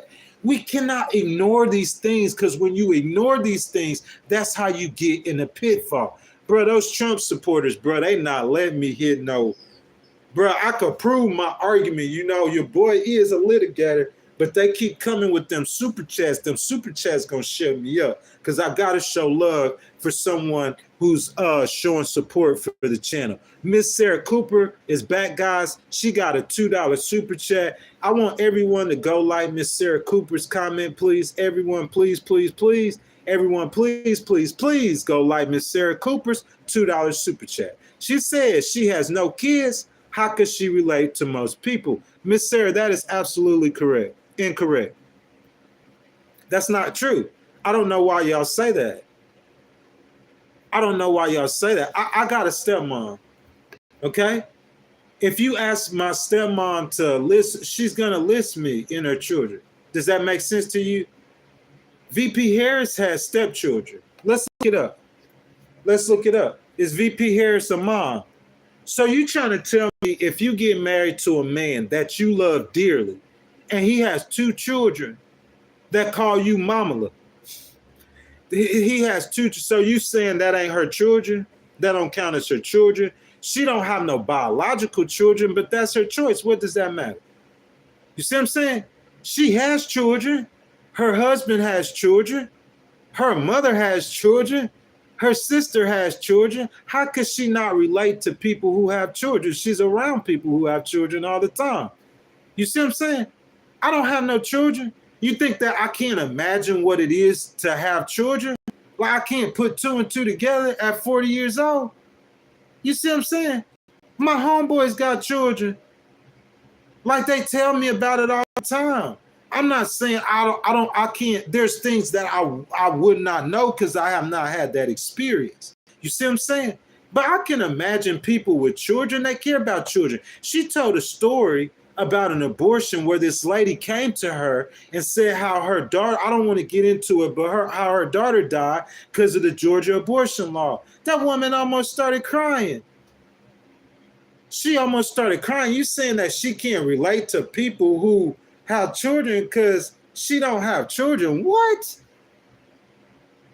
So you saying if my niece died tomorrow, that because I don't have children, I'm not going to be able to relate to that? To me, that don't make no sense. You could say that maybe for an 18-year-old, somebody who's 59 years old, who had 59 years of experience in life, whether they have, Taylor Swift don't have no children. You saying she can't relate to people who don't have no children? How many people around her you think have children? How many kids? She probably play with more kids than a lot of us who do got kids or who have had kids. And to me, that don't make no sense. But let's see. We gonna ask, does Kamala, we not asking Google, because I know y'all gonna hate on me for asking Google, but I ain't gonna hate on Google. You know what I'm saying? Google is a YouTube company. I ain't hating on Google. So we gonna say, does Kamala, you know what I'm saying? I mispronounce her name from time to time. Y'all please excuse me, that's not on purpose. Does Kamala Harris have children? We gonna see. We gonna see. Okay? Let's ask. Does she have children? That's what y'all said. Does she have children? She don't have no children. That's what we said, right? She don't have no children. Let's see. Harris became a stepmother when she married Imhoff. This is women's health. Okay? Y'all trust women's health? This is women's health. This is their article. Y'all trust it? He had 2 children from his previous marriage, Cole, who is now 30, and Ella, who is now 25. They were named after John Coltrane and Ella Fitzgerald. I don't think that's important. Okay, she gave them a shout out in her victory speech in November 7th in 2020. Okay, and to my husband Doug and our children, Cole and Ella, and my sister Maya, and our whole family, I love y'all more than I could ever express. Okay? Harris got along with her kids immediately. Cole and Ella could not have been more welcome. They are brilliant, talented, funny kids who have grown up to be remarkable adults and are already hooked on Doug, but I believe Cole and Ella who reeled me in. You guys don't, how many of you guys know her story? Think about that. Well, it's a lot of stuff that could be reported in the media, in the news, and everything. Am I lying or not? How many of us know her story for real? Like where she met him at. When she met him, what's the first thing they said to each other? We don't know that story. Because she said that she was hooked on Doug, but when she met Cole and Ella, that reeled him in. Maybe because she didn't have children, she wanted that experience with children. But she's had that experience with her stepchildren. Let's go on. They got married in 2014, okay? So if today, at 2024, that means that Cole was 20 years old and Ella was 15 when they got married. When they got married, Cole was 20 and Ella was 15, okay? When they meet. Because that'll tell you the story. And you don't think Cole and Ella are going back and forth with their dad? Dude, she's had experience as a mother. Y'all could, that's to me, in my, thank you for your opinion. You guys are supporting me. It's more Republicans supporting than anybody else. You guys are supporting me. Thank you for your opinion. But what I'm saying is though she's had that, just be fair about it. She's had that experience with children. You see what I'm saying? I think saying, in my opinion, so a man saying that someone has never had children, I understand that. I'm gonna be fair, okay? So I understand that children is and family is Republican morals and values. I'm being completely fair. I understand that. But saying that a woman, because a woman doesn't have children, like that makes her not understand people who have had children at 59 years old. Do you guys think that that's fair? I don't think that's fair. You guys let me know. If I'm wrong, just let me know. You see what I'm saying? I'm going to jump back down in the comments. You see what I'm saying? So, Miss Kelly Quinn, she says, turn 333 people here. Can you take just a second, guys, and hit the thumbs up button? Guys, please, please, please, you guys, y'all just hanging out. You know what I'm saying? Show your brother some love. I understand that it's mostly conservatives in here, you know what I'm saying? And that, you know, your boy just happens to be supporting Kamala Harris. So you guys aren't trying to show that support, but you guys show your brother some love. Hitting that like button, you showing me the love, I promise you. If you guys haven't subscribed, I ask that you subscribe, hit the notification bell. You know what I'm saying? I'm going to go ahead and get down in the comments a little bit more, and then we're going to go back over the topic of the stream. So JW, how you doing, my brother? I never seen JW in here. JW says, just compare this to Trump's family. Melania is nowhere on the campaign trail because she's done with him. Laura Loomer, now with Trump. JW, I can't prove that factually, so I don't expound on that. But whenever the Republicans were talking about it publicly, then I commented on it. Okay? It does look very suspicious. It looks very fishy. And if you guys go deeper and you read deeper and you listen deeper, there has been rumors that as soon as the campaign is over, that Melania is gone. Those rumors are there. We have seen pictures with him, with Laura Loomer, even to the point, these ain't Democratic rumors. These are rumors that were questioned. Marjorie Taylor Greene, of all people, you see what I'm saying? So I'm saying, like, you guys want to talk about family? I just hopped down in the comments. I seen Mr. JW.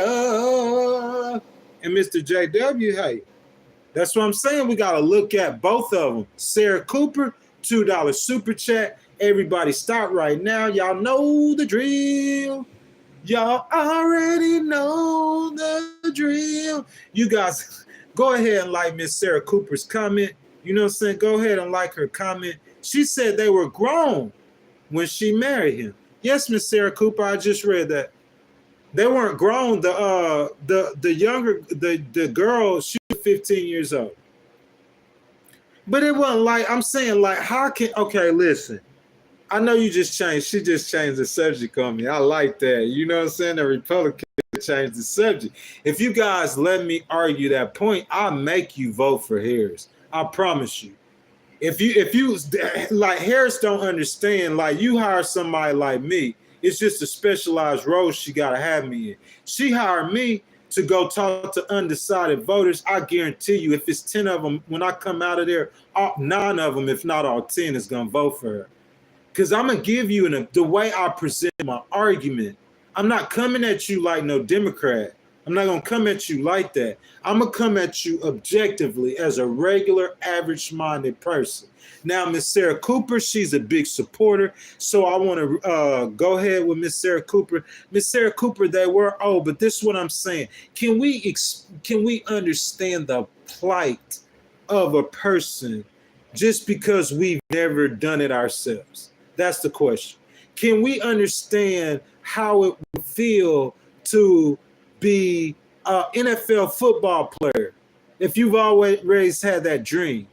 Couldn't you imagine what it would be like couldn't you imagine, like, being on the road and going from state to state and having to practice all the time, or playing? Have you said that? Oh man, if I gave that speech in front of 15 minutes, I'll probably pee on myself. We imagine it. She's 59 years old, bruh. So I told you before, that woman in Georgia, bruh, her child was 26. 26 died due to a law in Georgia. Okay, man, you know what I'm saying? They keep on stopping me, man. They won't let me get to my point. Guys, we got Big Op G. Everybody got Big Op G in the chat with that $1.99 two super chat. Everybody, please, please, please go over to Big Op G. Show him some love, like your super chat. You know what I'm saying? Supporting the channel, man. You know what I'm saying? It don't matter. You Republican, you Democrat, you could be RFK's people. I don't care who you are. As long as you're American or a human. Okay, if we talking about the election, the Americans' opinions are 18-year-old voting age American. You see what I'm saying? Those people who could vote, yeah, we're the ones who gonna pick the president. So that's what matters. Okay, I don't care what you are. This is what this stream is about. It's an independent stream. There's guys right now, I could call their names. I ain't trying to hate on nobody. It's streaming right now. They got hundreds of thousands of followers. But they have this about the same amount of people in the stream. Is because people know every day what they're going to say. They're going to be biased. They're going to be giving a leaning. Bro, I'm not going to be no bias, bro. I'm going to try to be as fair about it as I possibly can.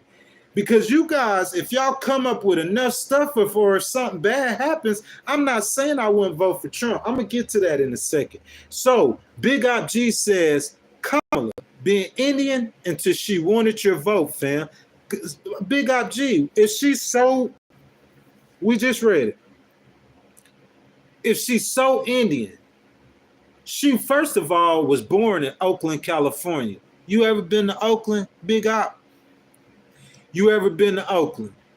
Because there's two cities in that Bay Area. It's San Francisco. If you say she was born in San Francisco, you feel me? Because we know San Fran. If you don't know the demographics of San Francisco, look it up. I'm not trying to be racist. I'm just speaking facts. But look up the demographics of Oakland, California. You see what I'm saying? Okay? We're not saying that she was born poor. She had some parents who, you know what I'm saying, middle class. Okay? At the age of 12, she went to Montreal, Quebec. Okay? Her first year of college, you said she trying to be Indian. Her first year of college, she went to Howard University. Okay, she's trying to be Indian now, but this in her 20s. What time she trying to be Indian? What time? Because see, I would have walked past this comment on the super chat. I got to address. I address all super chats. Super chats control the conversation of the stream now. Okay, so he said that she was trying to be Indian. Let's look up Howard University. Let's see what kind of college Howard University is, right? Howard University. First of all, Howard University is in Washington, D.C. Okay? Big Op G. Here you go again. Here I come, Big Op G. I got to stop that. But Howard University is a historically black college. She went to a historically black college. You know what I'm saying? That's hard to say she flip-flopping. Plus, she is Indian and black. Don't Drake act like his Jewish side sometimes? Don't he act Jewish sometimes? And don't he act black sometimes? How can you really judge him on that?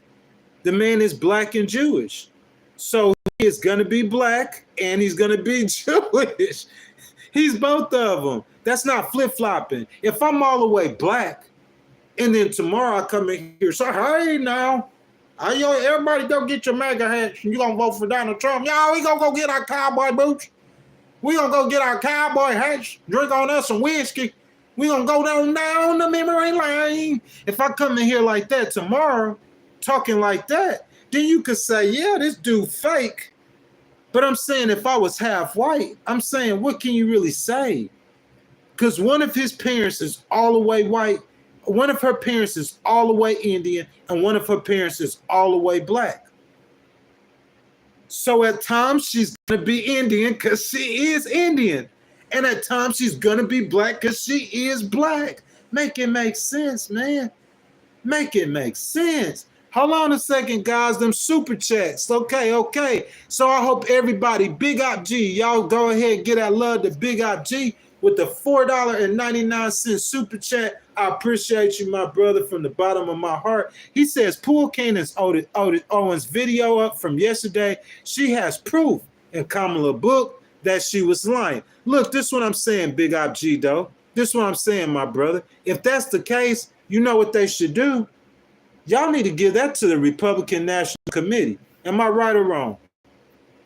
Y'all need to call the Trump campaign and ask them why they're not talking about that.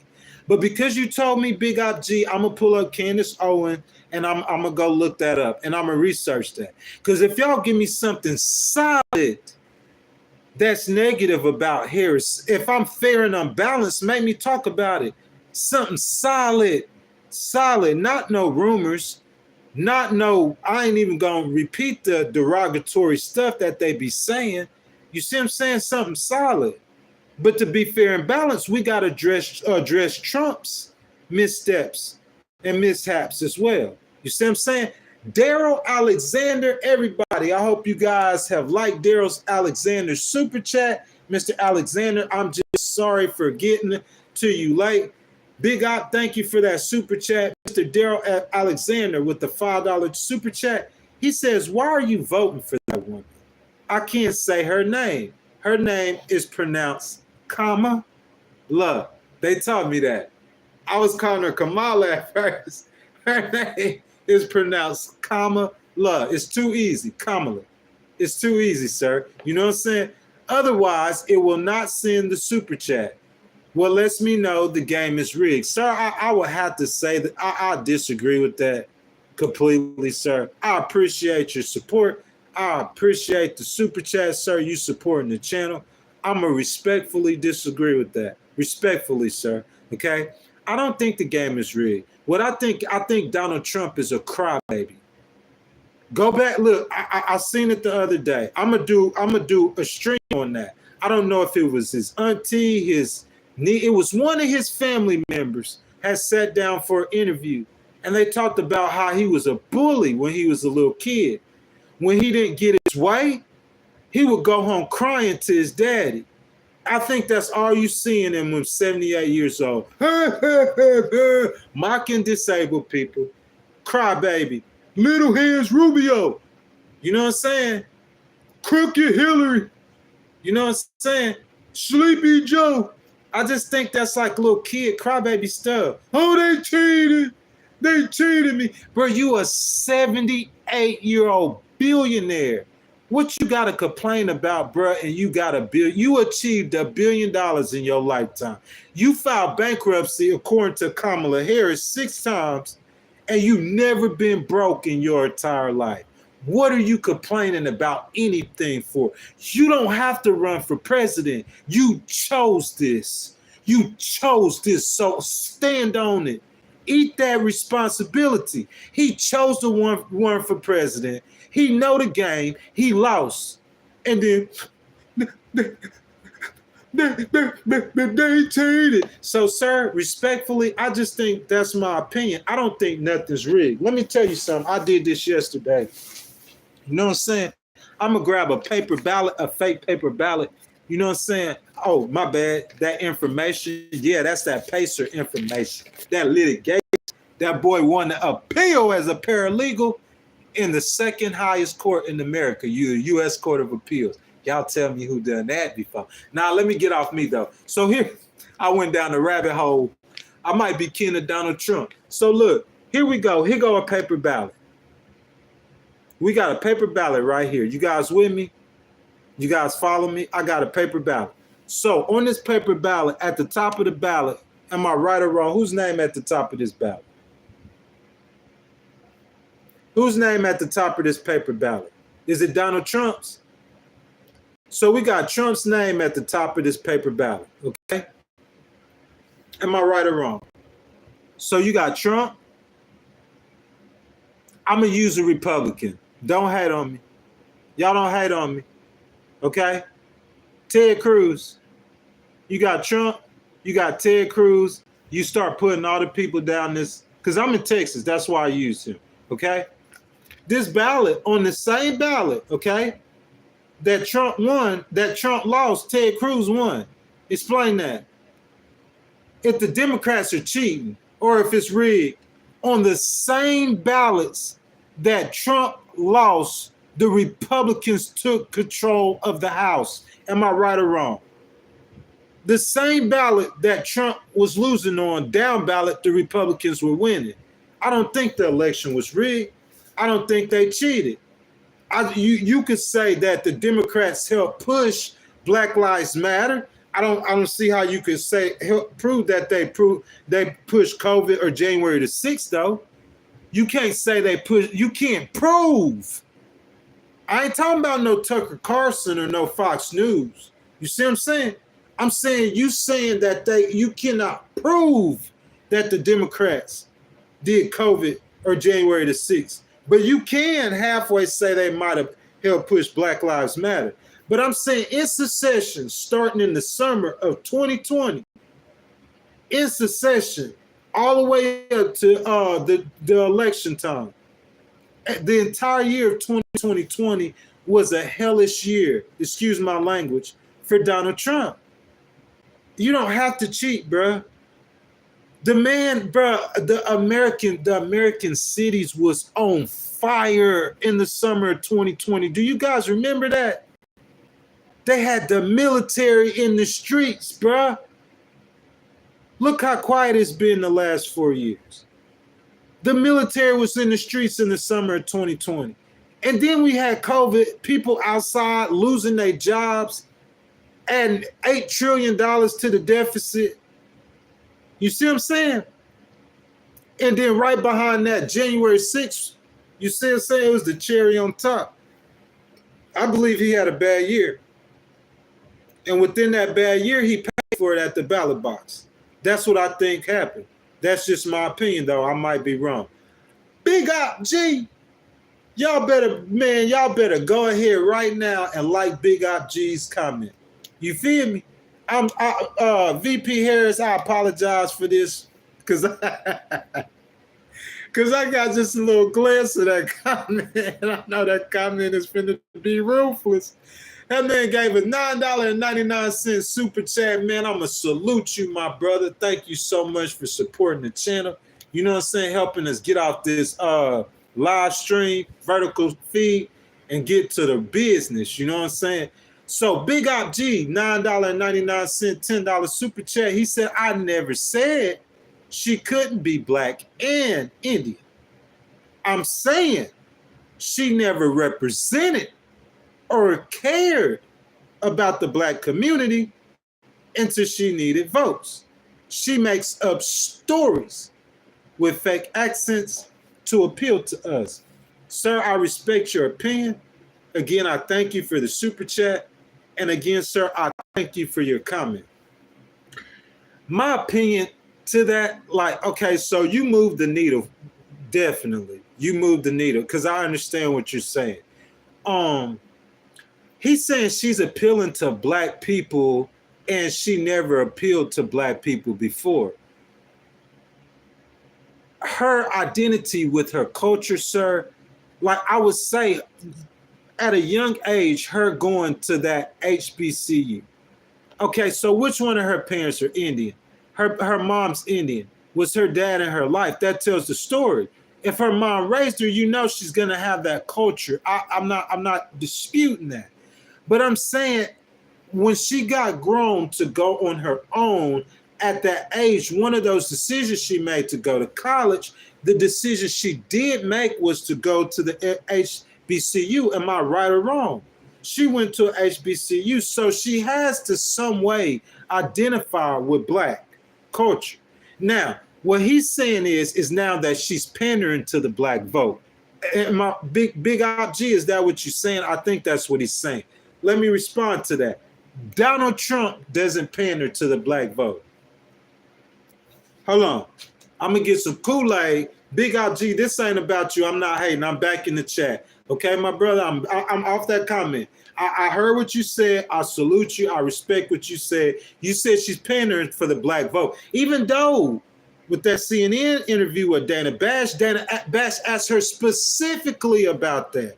And she said, next. You remember Trump said that? She ain't black, she ain't black. And Dana Bash asked her about that on CNN in an interview. She didn't even want to respond to that. Okay? Give me a second. Let me drink some Kool-Aid. I got that poison juice in me. Now, let me stop. Donald Trump, does he pander to the black vote? Listen, how many, okay, hold on. Dang, Big IG, I'm finna get on it. Because I'm finna tell you why the black people support him right now. All them black rappers he let out of jail. He started making himself look cool with the black people, and that's why they started supporting him, because he got a lot of support, more support than the normal Republican did. Yo, you guys right now, y'all go like Big IG, go like your super chat. I'ma salute the brother.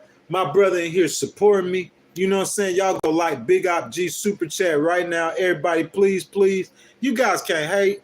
You know what I'm saying? It ain't costing you nothing to participate in this debate. I never charge anyone to do that. So the least you guys could do is like the video or like his super chat, one of the two. You know what I'm saying? Show your support.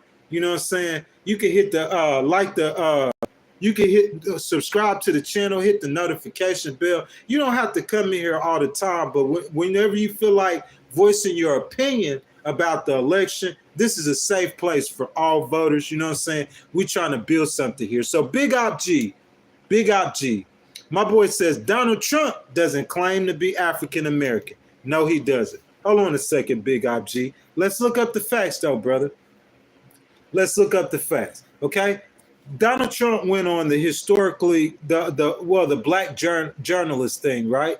When he made those comments, I think that hurt him. You see what I'm saying? Because in my opinion, he was attempting to pander to the black vote. Am I correct or incorrect? In my opinion, that's what he was doing. But let's look up the facts. So Donald Trump courting black voters, because I'm finna give you the location where he did it. But I know I heard him say when he was in a group of black people, okay, he said black is my favorite color. Y'all remember that? Y'all put it in the chat where he said that at. Black is my favorite colors. I love the blacks. I love the blacks. So I'm saying a woman that is half black, she can't court black voters, but a guy who's been accused of being a racist, a guy who said the first black president is an American. This guy, you saying he's okay for court. It's okay for the white presidential candidates to court black voters, but a black presidential candidate, they can't court black voters. I'm just trying to figure that out. See what I'm saying, bro? I'm gonna get, bro, like, you gonna be hard pressed. We might be on a vertical live feed. Might not have the best background. That's gonna change though. But this truth that I'm giving you and this unbiased opinion that I give you, Big IG, he shut me down every time. Hey, you guys right now go like Big IG, that $1.99 super chat. Big IG, man, salute my brother, showing love to the channel. He says, show me where Trump was a racist. He's done a lot. Sir, listen, me personally, I never accused Trump of being a racist. I never accused him of that. Not one time. When have you heard me say he's a racist?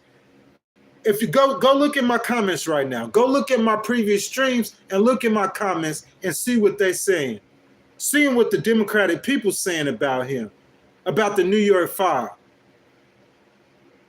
I never accused him of that though. But I can say he has done some and said some suspect things. So I'm saying doing and saying some suspect things, what I'm saying is you doing suspect things, you as a white man can court black voters, but she half black and she can't court black voters. You ain't gonna hear that on MSNBC, Fox News, or CNN. You feel what I'm saying? I'm gonna give you logic and truth. Make it make sense. Why she can't court black voters and Trump can. Mr. Daryl Alexander It's already up almost to the top of the stream. Y'all scroll that comment back down for me, please, please, please. Everybody go ahead and like Mr. Daryl Alexander. Like his $5 super chat, my brother. I appreciate your support. He says, at the end of the day, neither party has any tangibles set aside for us. So why should we care about either one of us? They both mean nothing to us. Mr. Daryl Alexander, I thank you for that $5 super chat, man. Y'all excuse me real quick. I'm looking for something to do an illustration with. You see what I'm saying? Illustration with.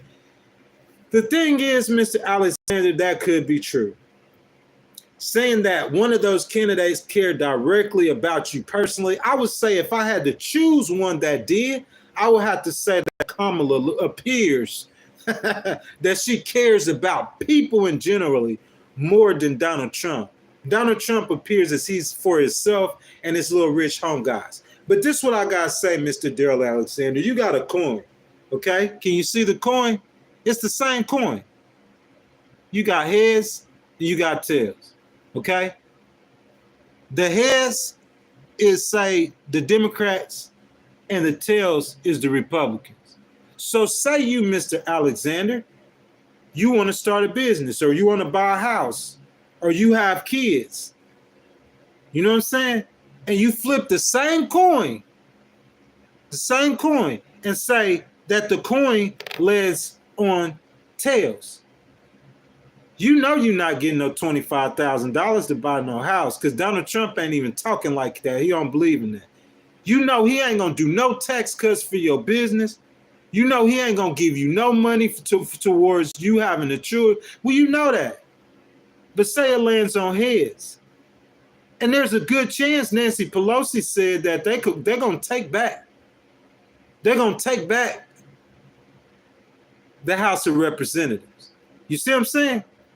So I'm saying, say if the Democrats get the White House and the House of Representatives, and say they are down by a seat in the Senate, they'll be able to pass some legislation, man. Listen, you could win or lose on which side the coin lands on. That's my whole point to the conversation. Same coin, neither one of them care, but you could win or lose depending on which side the coin lands on. So I think it's important that we all vote. You see what I'm saying? Listen, if we aren't allowed to vote, then what power do we have? You could say, okay, they don't care about me individually. But if you take the group of us collectively together, if we organize, you see what I'm saying? That last election, man, was decided by 20,000 votes in 3 states. James Carville don't think so. He think that Harris is going to pull away at the end. But I'm saying that I predicted that the election might be closer than 20,000 votes. So that means 21,000 people united in those 3 states can decide who becomes president and not. Your vote matters, bro. Your vote counts. You see what I'm saying? That's why they pandering for the black vote. That's why they pandering for the men vote. That's why they pander for the Christian vote. Does that make sense? So yeah, bro, don't never think that your vote don't matter or your vote don't count. Okie dokie, guys. So let's start going over the content again in which the stream is about. We're going to talk about polls. You see what I'm saying? Guys, we're getting close to the election. Today's September 25th. Guys, we know November is right around the corner. Somebody put it in the chat how many days we are from the election. We're getting really close, okay? So that being said, the guys, people who think that polls don't matter, I'm going to tell you this. If you didn't have polls, how will we know what the American people are feeling? We need those polls. Those are a snapshot of what's to come. Okay, so depending on who you talk to, and depending on who's leading in the polls, that's going to tell you whether or not you like what the poll says. That's just facts, okay? The polls matter, bro. Let's talk about it. So this morning, let's go over the polls, all of them. Now, All my Republicans in the chat, you guys let your voice be heard. I just want to see some. You know what I'm saying? I hadn't done this, but I just want to see some. You guys, if y'all, yeah, Michelle, y'all see Michelle? She says Trump 2024. If Kumar, how you doing, my brother? Blessed Bev, how you doing, my brother? These day one people been supporting the channel for day one. How you guys doing? So you guys, whoever you guys are supporting, put it in the chat right now for me. If you guys are supporting Trump, put it in the chat. If you guys are supporting Harris, put it in the chat. And I'm gonna tell you guys why. You see what I'm saying? Let me guys know. Sick to death says Trump to prison. Big Op G says Trump. Anthony says Trump. Let me see it, guys. Jim G says Trump. Johnster says Trump. Let's see. Miss Tati says Trump. Diane Carroll, Trump. The will of the U.S., Trump. Stephanie Trump. Carmita, Miss Carmita. How you doing, baby? She says Kamala. Kamar says Harris. Piff says Harris. I see my boy Kush Boy 420. What's up, my guy? He says Jam Master J. You know my boy Kush Boy. So Rico Bot says Trump. Thurston says Trump. Largo says Harris. Earthkeeper says Harris. Corey MC says, did he gotta be tripping. Alberto says Jill Stein. That is very, very, very interesting. Mr. Don Chase says Trump. Michael Ross says Harris. Roger says Trump. Kumar Harris. Don Chase Trump. Edward Adams says Kamala. Monkey Paw Trump. Master Chief Trump. And Janetta Mitchell. Hello, Miss Janetta, baby. How you doing? She says Harris. So as we can see, as predicted, normal, there's more of people that's participating in the chat that are conservative, okay? This is what I did to appease you, okay? Because there's a bunch of polls out there. So I used 270 to win. That's the average of the polls.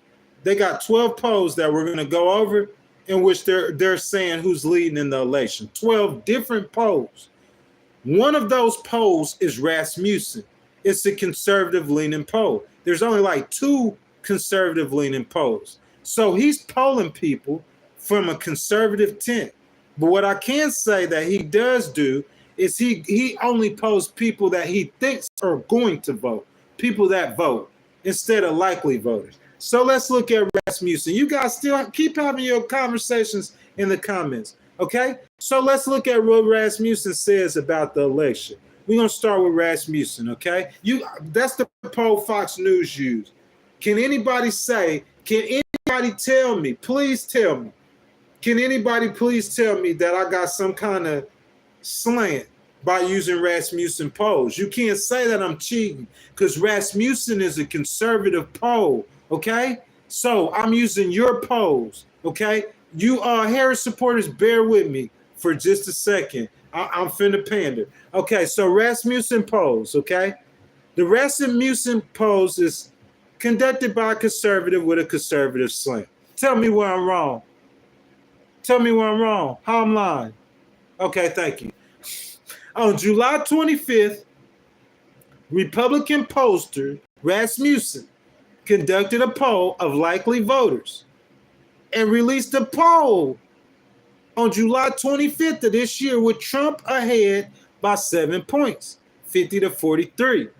We speaking all facts now. This fact time. Fact check me. Tell me where I'm wrong. July 25th, Rasmussen poll. Look it up. Trump is ahead by 7 points. Let's keep going. Okay, so the same Republican pollster, we didn't jump to an NBC poll. This the same Rasmussen poll. Rasmussen. You know, I got to get my Trump voice on. You know, my Republican voice on. Rasmussen. Let's look at the Rasmussen poll. You want to be a Trump supporter. I got to get in, you know what I'm saying? Got to get in character with my mega hat. On the Rasmussen poll, that same poll, post-debate, September 19th, the same poll. You saying it's rigged. We're using a conservative poll, independent, conservative leading poll Rasmussen that Fox News used. That same poll that he was leading her in July 25th, 50 to 43 by 7 points, September 19th, he's leading her 49 to 47. 5 points in 6 weeks. That was a highly unpopular vice president that nobody knew. And in your polls, she's closed the gap. In your polls. In Democratic polls, it's not even close. Miss Carmita Johnson, baby. You hear me? Boy, I got to do a dance, baby. That $20 super chat, baby, I got to get, bro, you do a $20 super chat, baby, you get a dance. You feel me? You get a dance, baby. Miss Carmita, thank you, baby. For real, for the love and support. Everybody, right now, go ahead and like Miss Carmita's comment. Please, please, please.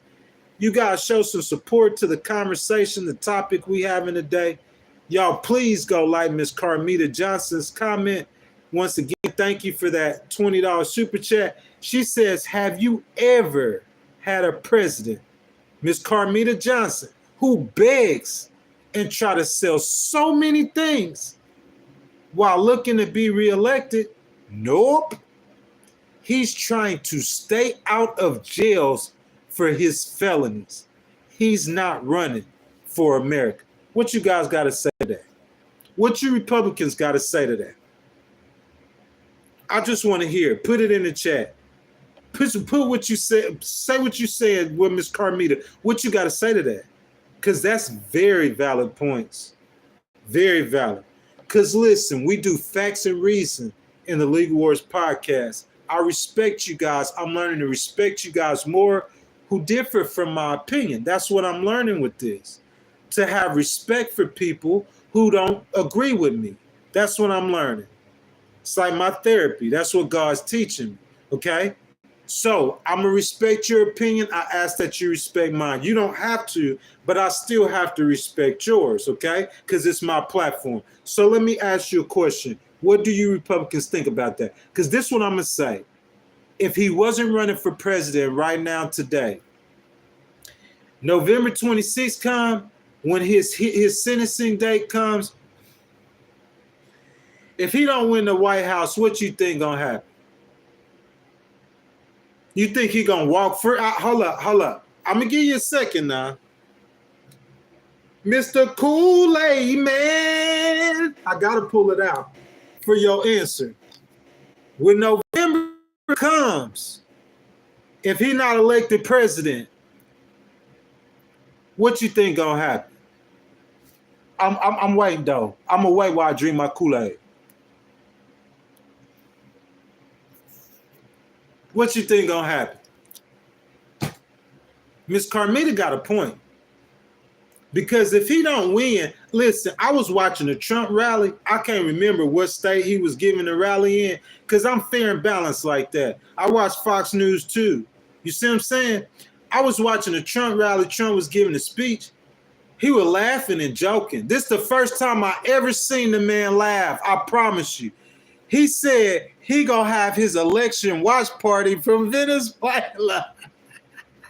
I swear on everything. I love her. You can go Google it.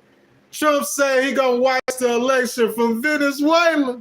Because he know, and I know, and if you fair, you know, that if he lose that election, I messed around and got locked up. They won't let me out. They won't let me out. He got locked up. They won't let me out. No, they won't let me out. Locked up, locked up, locked up. Yeah, she got a valid point. That man is running to stay out of jail. Because Melania don't want to do it no more. That's why you don't see it. She don't want to do it no more. Your family? Nah, it ain't about his family. It's about him. Right now, can I say, Miss Carmita, to be all the way fair and balanced, can I say he don't care nothing about America? I really can't say that. I think he has some kind of concern, but he cares about crowd sizes. You want to know why? Miss Carmita, this is my last point towards your super chat. Thank you, baby, for that $20 super chat. You know why he cared about crowd sizes? Because let's talk immigration. Let's talk immigration. I'm going to build a wall and make Mexico pay for it. You want to be real about that, though? This is what he should have said. I'm going to build a quarter of a wall and make you pay for it. Because that's what happened. He built 500 miles of fence and we footed the bill. That's the truth. I'm going to deport 11 million illegal immigrants. They got to go. Out. You're fired. Out. I'm ICE. Out. Remember all that? He deported 2 million people. Obama ain't say nothing and deported 3.2 million. You see what I'm saying? So let's talk immigration. Now, here we go back again in this immigration at the debate. 69, 70 million people watching. Ain't no telling how many millions watched it on YouTube afterwards. So you got probably 100 million. This is just me talking now. This ain't facts. Don't go the fact check police. You probably got 100 million people seeing that debate. Now, I said this before, guys. He went and did a rally on Long Island like last week, about 5 days ago. Okay? 16,000 people fit in the auditorium. The auditorium was full. Lines all the way wrapped the building. This is in Blue Long Island. So that immigration is a problem. In New York City, immigration is a problem. It's too many people came in the city. Point blank period, Republican or Democrat. Okay? I'm not saying Trump is the answer to the problem or the solution to the problem. I'm just saying it definitely is a problem. Okay? That being said, we set the stage. So he knows about all the problems going on in America with immigration and the people being upset about immigration. You see what I'm saying? How Biden won by 30 points in New York and Harris is only leading by about 15. She's still going to get all the delegates. She's still going to win the state. But the people are like, they're upset. They're like, they're starting to listen to Trump. Okay, so here's your opportunity. 70 million people. 70. And they asked the question about immigration. Y'all notice how VP Harris was looking at him, smiling the whole time? She's smiling at him. She's smiling at the dude. Smiling at him. She playing with him. So they brought up immigration. He started talking about the problems that they were facing in America. Hold up. We're going to get to the clownery. He started talking about it at first, but VP Harris, when she interjected, like him holding her feet to the fire, she said, I supported the bipartisan bill. Remember that? She said she supported the bill that he blocked. That's the only answer she gave to that. And instead of him continuing to press her and argue on it, she threw out some rabbit hook food and started talking about crowd sizes and how he talked too much and how people leaving his rally. So you know what he did? He didn't even pin her. He had his opportunity to pin her on immigration or try to pin Biden. He couldn't pin her. They're eating the cats and dogs. I swear it. I swear it. They're eating the ducks, the geese. They're eating the snails, the turtles. They're eating all the cats and dogs. The Haitians that came in eating cats and dogs. That's how, that's like a child's mind, bro. That's his way of fixing a problem in America, a serious problem. That he's beating her by 20 points on immigration, according to the liberal polls. So it's probably more than that. He mopping the floor with her, even though the American people don't know the truth and know that he's not as tough on immigration as he says he is. Look at his record. According to his record, he's not that tough on immigration. I done went over it plenty of times. But the American people, the optics of it, they because of what Biden did, they automatically, because she's vice president and the borders are whatever borders are, so they're connecting her to that immigration problem. You see what I'm saying? His chance to pin her, he has a childlike mind. They're eating the cats and dogs. I'm gonna build a wall, a big beautiful wall like the wall of China, and make Mexico. That's like Fantasyland, Disney World stuff. They're eating the pits. That's Disney World, bruh. Is he a serious leader? Does he know how to make a dollar? Yes. More so than Kamala? Yes. Bro, I'm going to be real with you. Even though I'm supporting her, yes, he does. The guy has businesses, bankruptcies or not, he has businesses that make hundreds.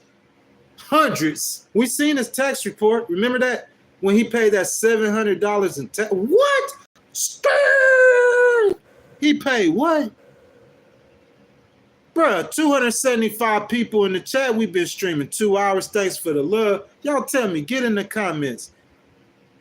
$700 in taxes. I guarantee you, every working person in this chat last year made more than $700. $700 in taxes. Not 7,000, not 700,000, not 7 million. He paid $700. Bro, when I seen that, I thought, bro, it still might be a typo. I thought that was a typo. Bro, they took $700 in 2023. Bro, I got one lump sum cash payment. Okay, the government took $2,000-$3,000 out there in taxes. One payment. That's not that payment. That's not the money I worked for in 2023. That's just one check. They took $2,000 or $3,000 out of it. Okay, this man businesses made 400 some million. He paid 700 in tax. So yeah, we know the guy knows how to make money. You see what I'm saying? The problem is, I have two issues why I support Kamala. The number one issue is does he have the correct mental capacity? I'm not talking about because he's 78. Because people saying he rambling. See, I'm gonna be fair. People saying that he rambling, he always ramble. Am I right or wrong? Just be fair. He always ramble. This ain't no different because he's rambling today. The guy is a rambler. That's what he is. So I'm saying at 78 years old, I think that he has decent enough mental capacity right now. In 4 years, when he gets 82, we don't know. We're gonna have to see. But I'm saying right now, I think it's decent enough mental capacity to be president. Okay. So as president, the decisions he's going to have to make, because it's not the same world it was when he came into office, bro. It's hotbeds in the world. The world is on the brink of World War III. You guys don't understand. All it takes is one bad night. Because Netanyahu he ain't playing. The leader of Israel, he ain't playing. He bumming everybody. This dude is like on a mission to destroy the entire Muslim world. You guys don't understand that. So he could bump heads with Iran one time, and it could spark a worldwide conflict. If I had to choose between Kamala and Donald Trump to handle that situation, who has the temperament? Who has the wisdom? From what we know of Kamala and what we know of your boy Donald, when it comes to getting a dollar, yeah, he's gonna get you a dollar. He gonna give you a $1,500 check. I wouldn't count on that. You see what I'm saying? But getting a dollar, yeah, you might have about $20 more a paycheck. You'll probably have $20 more a paycheck in your pocket if Donald Trump get elected. I'll give you that. You see what I'm saying? But can he handle COVID? Can he handle COVID too? Who you gonna trust to handle COVID too? Kamala or Donald? Who you gonna trust to handle Black Lives Matter too? Kamala or Donald? Who you gonna trust to handle January 6th too? Kamala or Donald? That's what I'm saying. That's the question. Can we trust this man? You see what I'm saying? To handle these problems. Daryl Alexander, you guys go like his comment. You see what I'm saying? You guys go like his comment real quick. Everybody, his super chat, $2 super chat, Mr. Daryl. Thank you, my brother, for participating in. He said, under whose administration did the conflict start? Sir, I understand that. You feel what I'm saying? You know what I'm saying? Which conflict? You talking about which conflict? I understand that. It started under Biden. But to be fair, it started already. We can't take that back and go back to those years that Donald Trump had peacetime, my brother. That's gone. We got to be in reality. Reality is it's a hotbed. Who you going to trust to handle that hotbed? Who has the mental temperament? Big Op G, y'all salute that man. He got 2 super chats. Go like both of them, both times. I'm going to try to do both super chats at the same time. He got a $9.99 super chat, and he got a $1.99 super chat. My brother just donated $12 to the channel. He been donating the whole time. Bro, you guys see how the Republicans showing me love. Kamala, call your boy. I could get the Republicans to start. Nah, I'm just playing. They already started. Big Op G says, we had the best border under Trump. Can you say so, sir? You really believe that? Biden's first day in office, he unveiled the U.S. Citizenship Act of 2021. You don't see a problem allowing illegal immigrants. Sir, this country is built on immigrants. We need immigrants. I see a problem in allowing whichever talking point you believe, the 15 million from the Republicans or the 11 million from the Democrats. I see a problem allowing that many immigrants in the way they're doing it. Biden mishandled Afghanistan. He mishandled the immigrants. I see a problem in that. Allowing immigrants in, people fleeing their country, like in Haiti. Look at the oppression of the Haitians. They have a completely failed nation, the poorest country in the world. So I say let the immigrants come in. I just say you need to control the immigration. Okay, that's my opinion. So if you compare Trump with Biden, sir, I told you that on an NBC poll that Trump is leading Harris by 20 points in immigration. So yes, the American people agree with you, the majority of American people. We have a problem with illegal immigration. Saying he had the best border, if you control that border, if you compare that border with Obama's border, I would have to disagree with that. So Big Op G, that $1.99 super chat. I hope you guys are liking all the super chat. Bro, I gotta salute this man back to back, man. He just keeps showing love to your boy.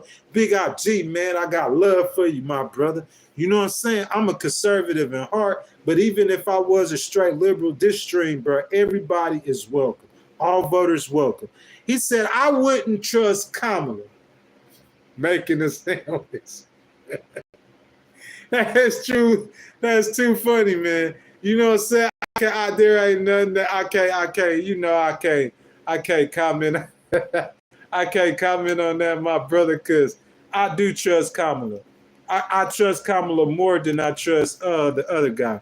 You feel what I'm saying? So let's see what we got. I see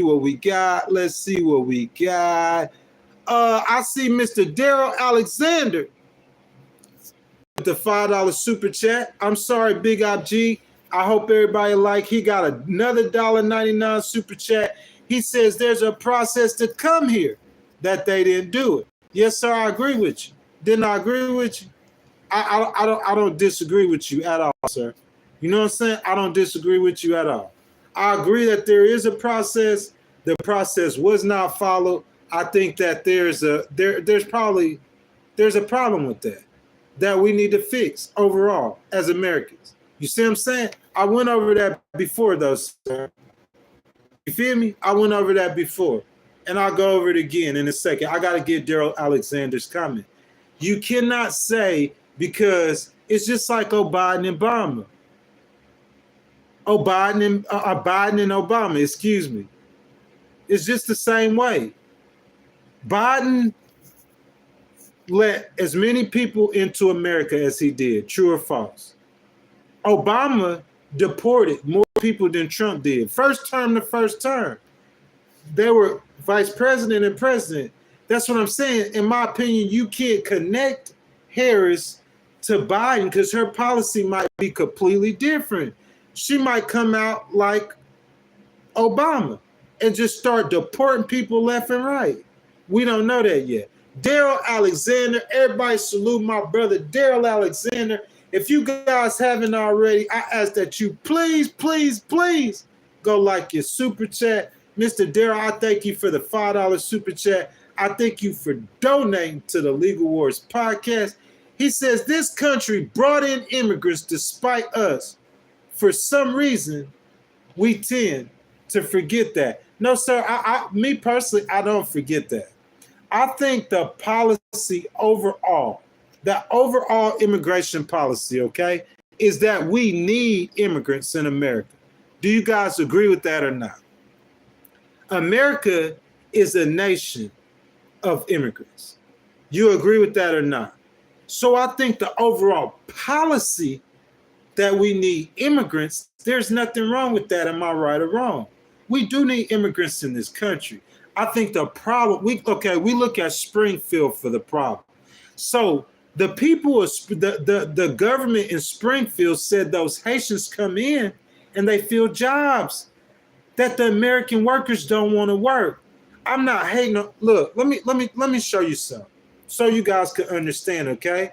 Let me show you something. How much does the average Haitian, we're going to say make in a month, make in 1 month? The average Haitian, okay? Y'all got to look at this. According to, hold on. I want to get this.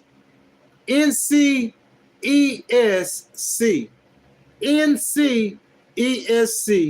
the average Haitian is around 10,000 HTG per month, which is currently equal to 132 US dollars. Can you understand that? The average Haitian makes $132 a month, living in a failed country where gangs have taken over the nation. They're American neighbors. America helps every other country. America allows immigrants to come from every other country. Why can't they let them come from Haiti? So they let them come from Haiti.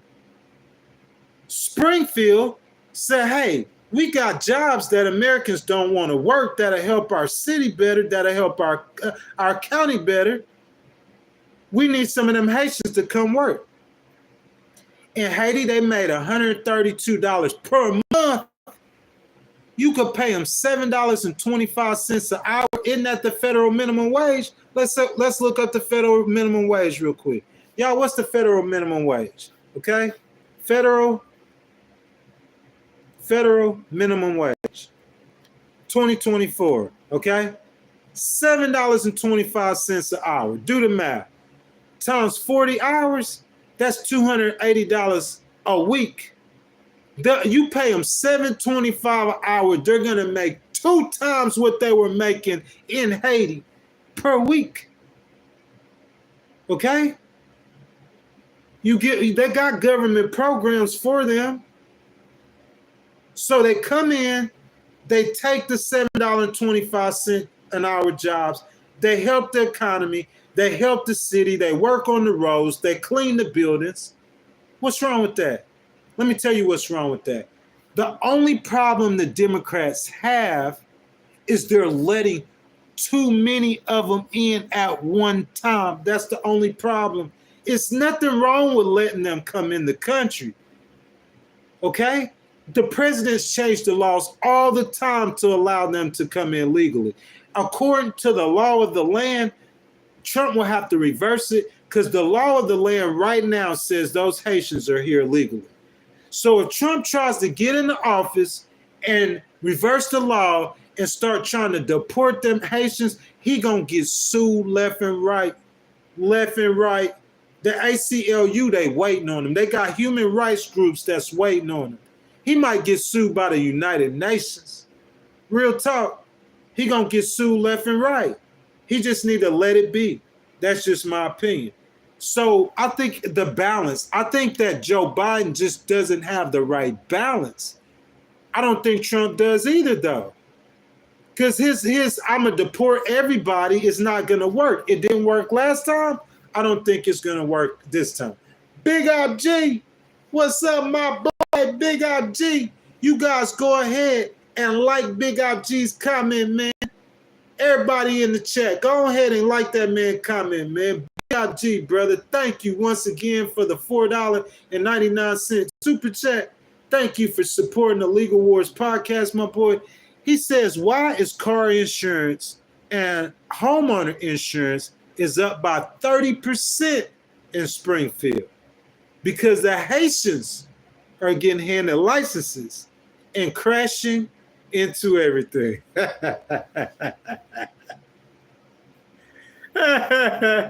Hey, brother. Hey, I'll just say that's just the consequence of allowing foreigners to drive. Hey, I could comment on that, but I don't want to because I'm not a racist. You see what I'm saying? I protect human rights. I protect civil rights. You see what I'm saying? I protect it. That's what I do. I live in Houston. It's a lot of, you know what I'm saying, Hispanic people. I love the Hispanic people. They're in my community. They're peaceful like everyone else. They're no different. You see what I'm saying? That being said, to honor the man's super chat, like you're going to have problems when you allow foreigners to come in.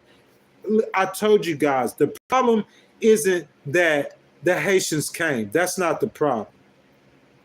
If you guys really research, the Haitians been coming. They've been coming. Am I right or wrong, guys? They've been coming. It's just that now they've let at least a minimum of 15,000 of them come in at one time. That's the entire problem. It's just managing the flow of migrants into America is the problem. That's the problem. If the number really is 13 million, instead of allowing 13 million, you should allow 4 million in. That's just the bottom line. Too many.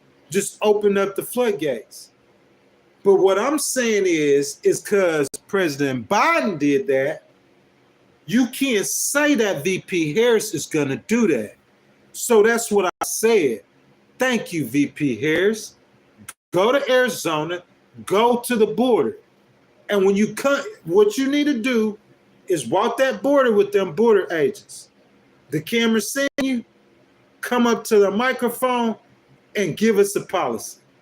And I think the policy should be broader than just that old bill that a lot of Republicans saying that had pork tied to it. It had money that was to support the Ukraine and money to support the war in Israel. You know where I got that from? I got that from you guys in the comments. Republicans said that's why they didn't support the bill. So I think she needs to go harder and further than that bill. But she needs to come out like with some Obama immigration policies. That's just my opinion. That's just my belief. So, guys, I want to thank all you guys for the super chats, but we're going to get back to it, okay? So we're talking about the Rasmussen polls. These are Republican-leaning polls. So before the super chat started, I had told you guys how July 25th, you had Trump, who was up in the Republican-leaning polls by 7 points, and September 19th, he's only up by 2 points, which clearly shows the momentum of this race, according to the Republican polls that Fox News used Rasmussen. The Republican polls is shifting towards Harris. That being said, before we continue, I'm going to open up the Kool-Aid bottle for all my Republicans. You know what I'm saying? I got my Jim Jones juice. Jimmy Jones juice. Y'all know who Jim Jones was? He was that dude who told the people to drink the Kool-Aid and they was going to go to heaven.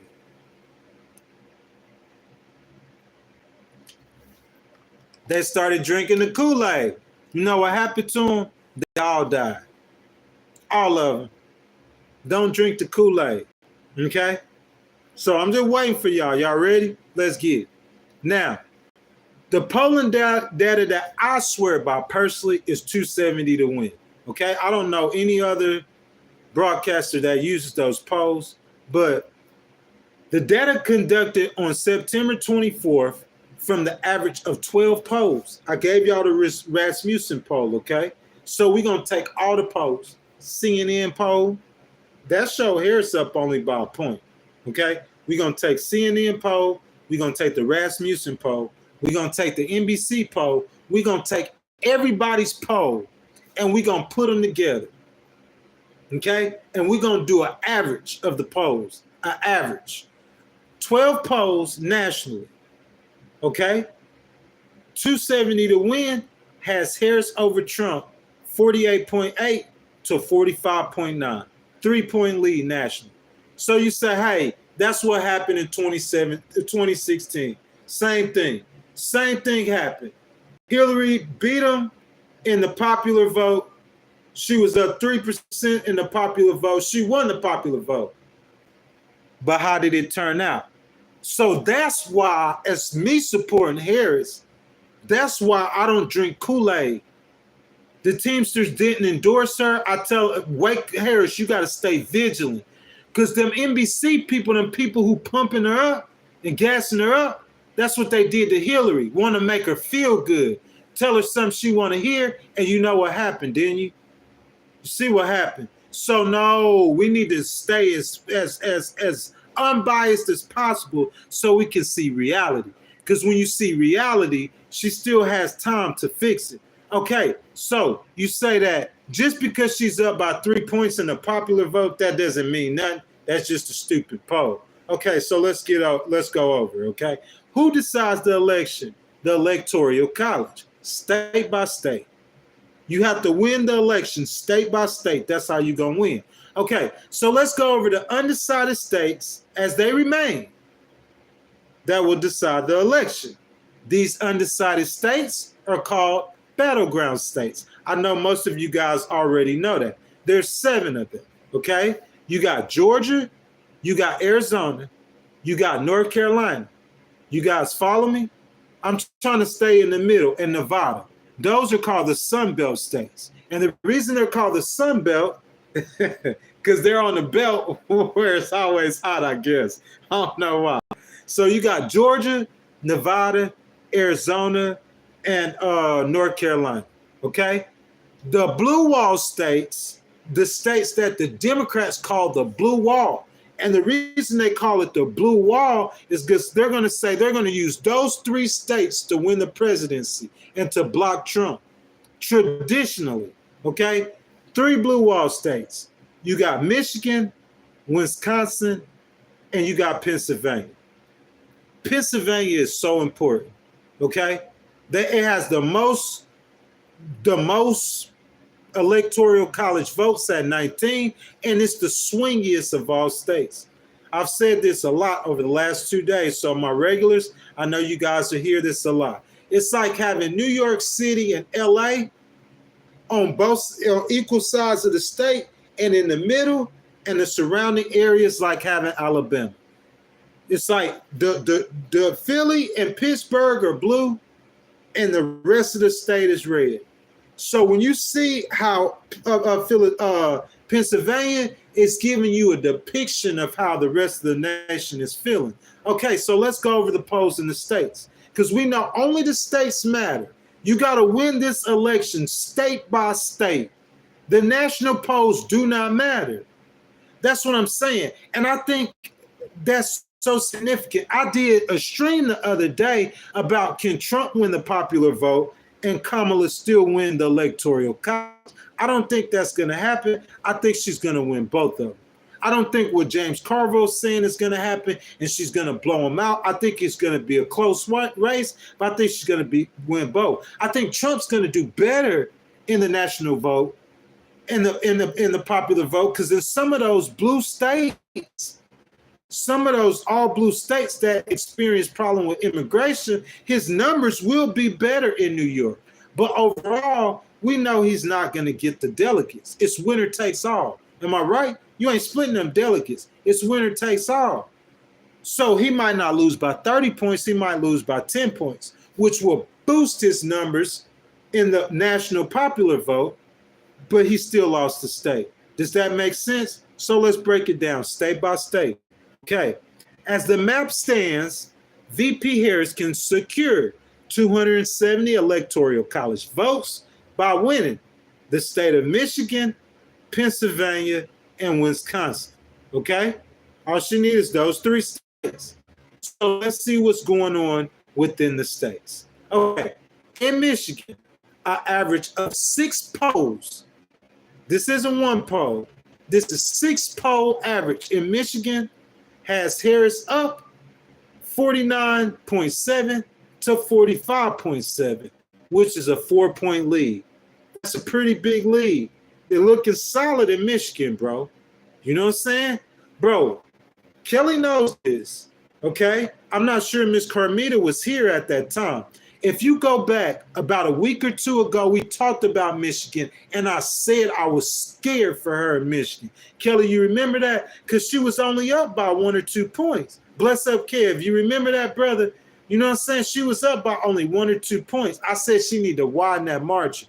Harris is she's almost outside the margin of error. She's up by 4 points. I think Tim Walz is a lot, because of that, he's been spending, a lot of time in Michigan and Wisconsin.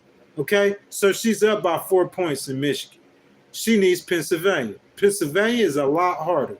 An average of 11 polls, not 6 polls, an average of 11 polls in Pennsylvania shows VP Harris leading Trump 49 to 47.3, almost 2 points. You say, oh, that's only 2 points. Here's the thing. You got to look at the trends. If you go back 2 weeks and watch the podcast or watch the stream, what I said is that Harris was only by like 0.4 points in Pennsylvania. It was that close. I said she needed to widen the gap. It's 2 points, but she's widening the gap. Pennsylvania's rough, bruh. Imagine having Philadelphia and Pittsburgh with Alabama in the middle. It's a rough state to campaign in, but she's widening the gap. She's spending a lot of time in Pennsylvania, if you hadn't noticed. More time in Pennsylvania than any other state. You see what I'm saying? She needs to go to Wisconsin and Michigan, too. Let your face be seen in them states. Tim Walz ain't just good enough in them states. They want to see you, VP. You know what I'm saying? I know she did that in Michigan with Oprah. I think that helped her. I think that Taylor Swift helped her. I think that debate helped her. She's starting to do more interviews. She need to keep coming out of shell, like coming. Because we're seeing movement in her favor in the polls. Okay, in Wisconsin, that's 3 states. She win those 3 states. Those 3 states. Michigan, Pennsylvania, and Wisconsin, it's a wrap. She win Michigan. Y'all thinking a big map, everybody vote, everybody vote, everybody vote. Your voice counts. It counts. Trust me. Your voice matters. Michigan, Pennsylvania, and Wisconsin. You guys from Michigan, Pennsylvania, and Wisconsin in this chat, go ahead and put it in the chat. You see what I'm saying? Super important.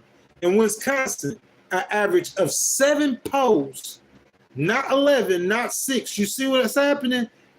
270 to win is breaking down state by state. 7 polls has Harris leading 49.4 to 47.3 in Wisconsin. That's 2 points.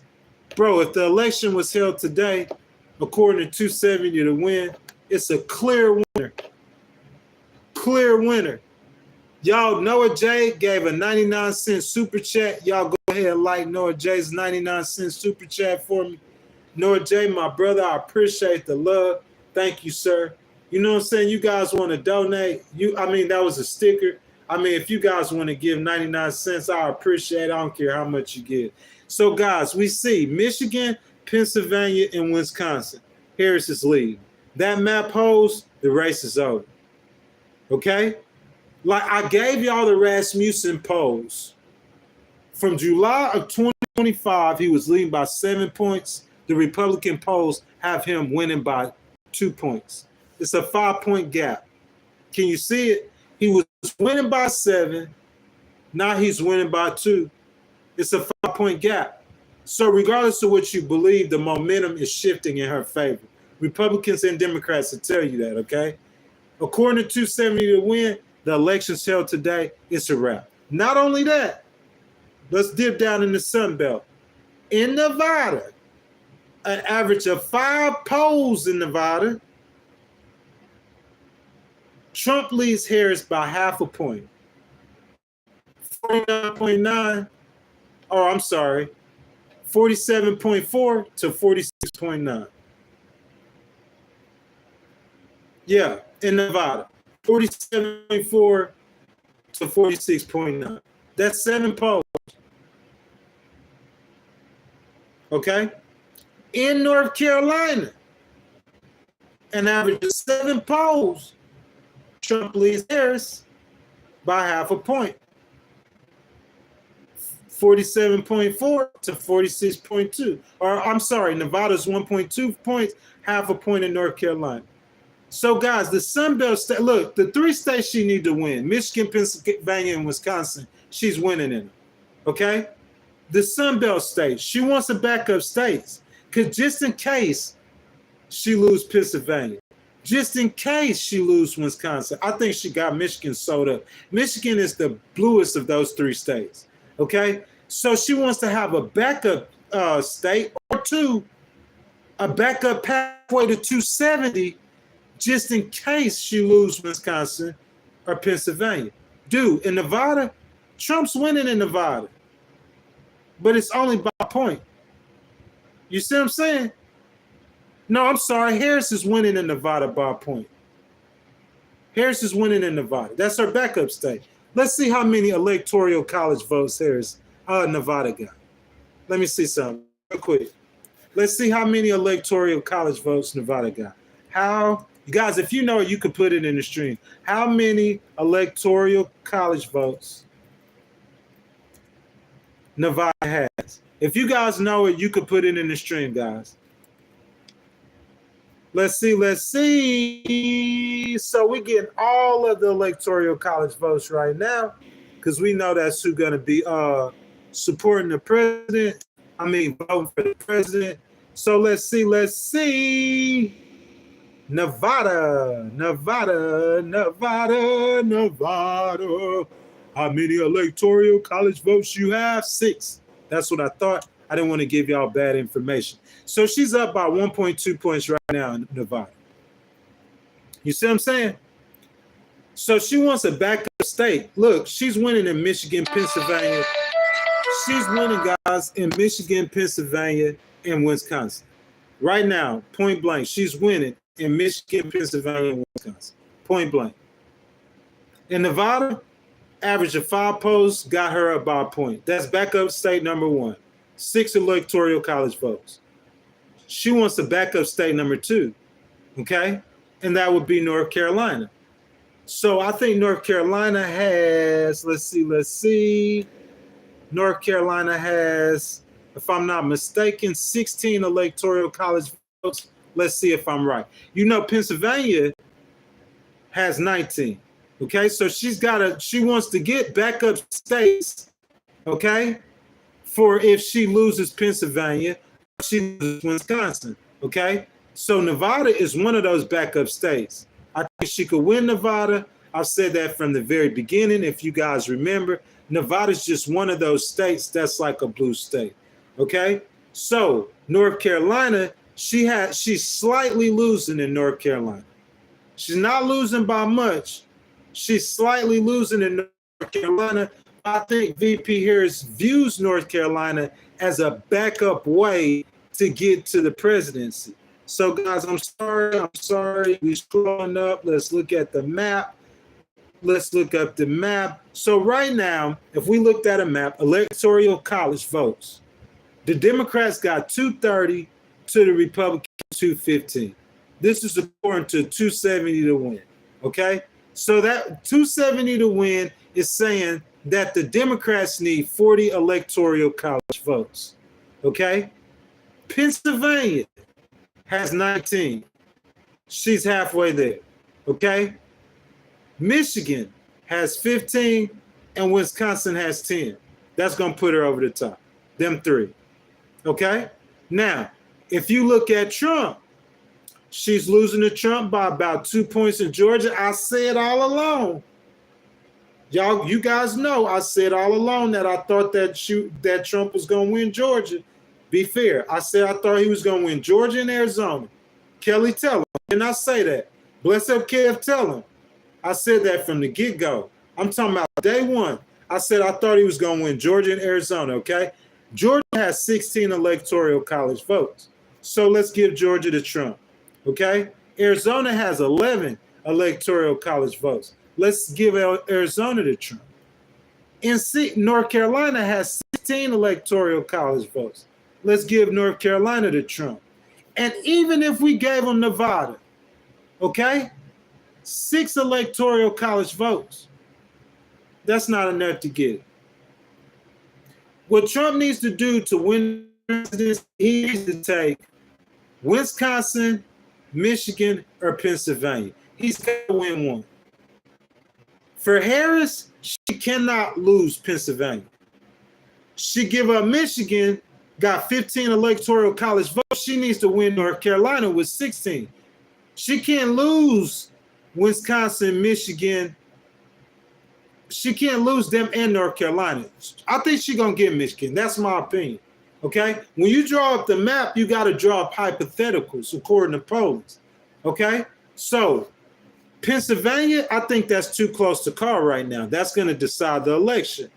So, James Carville's saying that Harris is going to blow out Trump. I'm saying 6 weeks away, the momentum is definitely moving in her favor by every poll.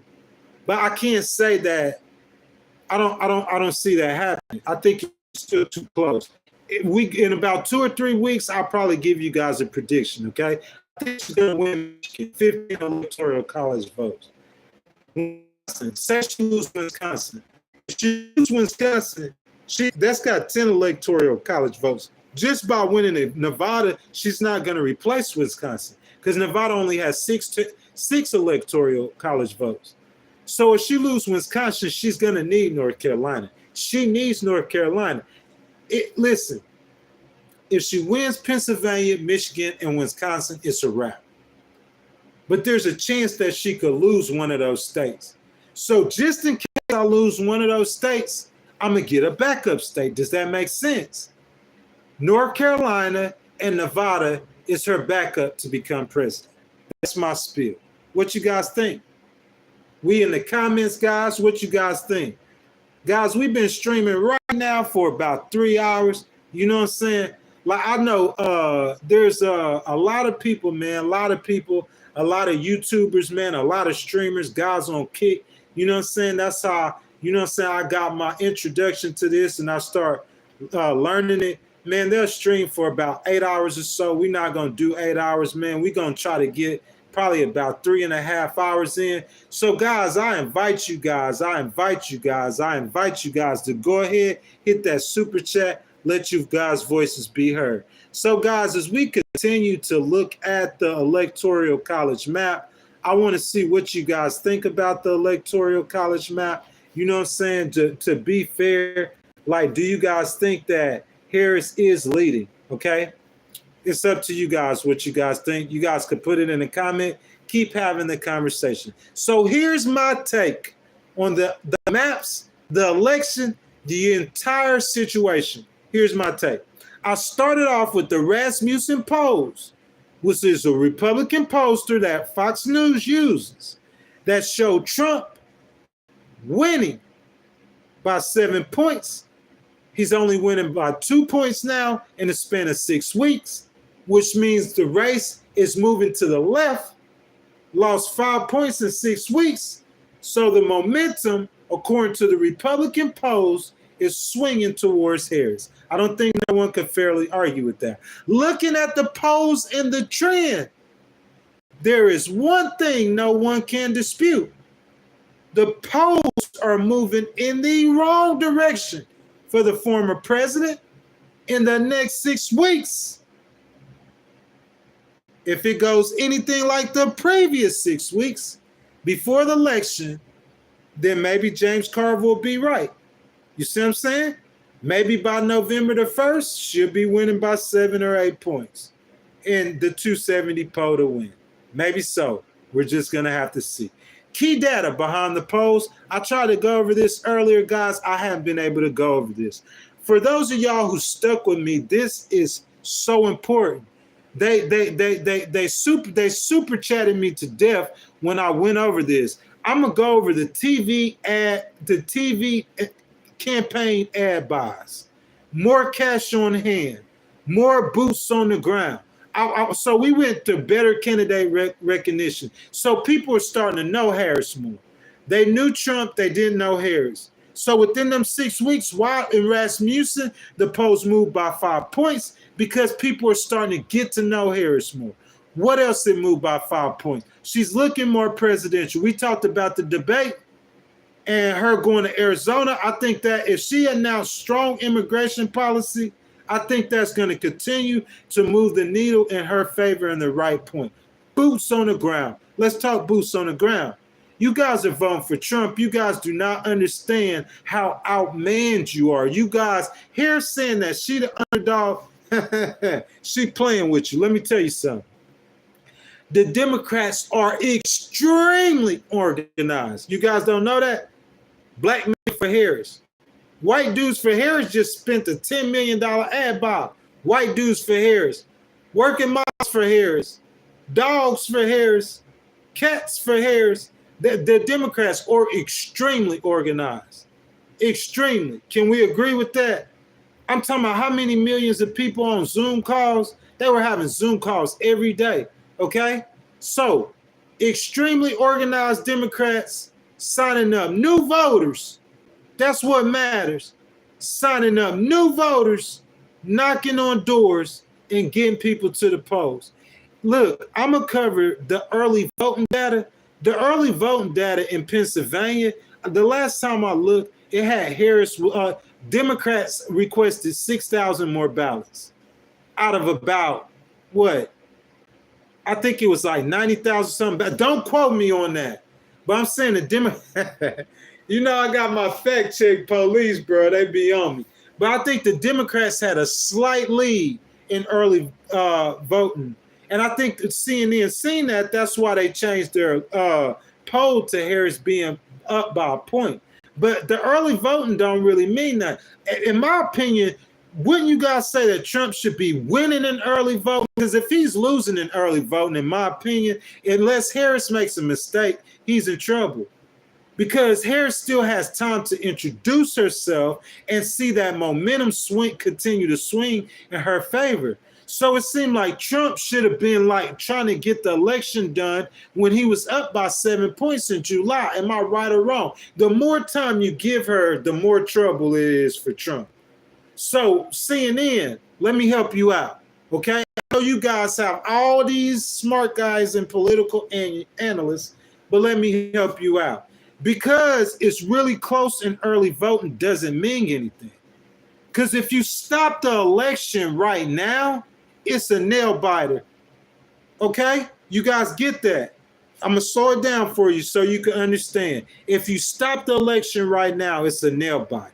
If you take the election back 4 weeks ago, Trump wins. So 4 weeks ago, Trump wins, and it came to a nail biter, slightly leaning Harris, okay? And to where in 4 more weeks, if the momentum keep going that way, it's going to be wide open for Harris. So that's what I'm saying. So CNN, listen to me, because you looking at those early voting ballots and you comparing them to last time, you guys got to remember that Kamala didn't do shit. She just became the nominee in what, July? Trump never been running since January. Since January. She's 6 months behind. The people don't know her. So give her about 4 more weeks, and then I think if she keeps on making good marks, she keeps smiling, keeps showing positivity, keeps showing she cares, she come out stronger on immigration, she come out stronger on things that Biden was weak in. She got to put some distance between herself and Biden. But guys, the boots on the ground, the Democrats are extremely organized. They outnumber the Republicans, okay?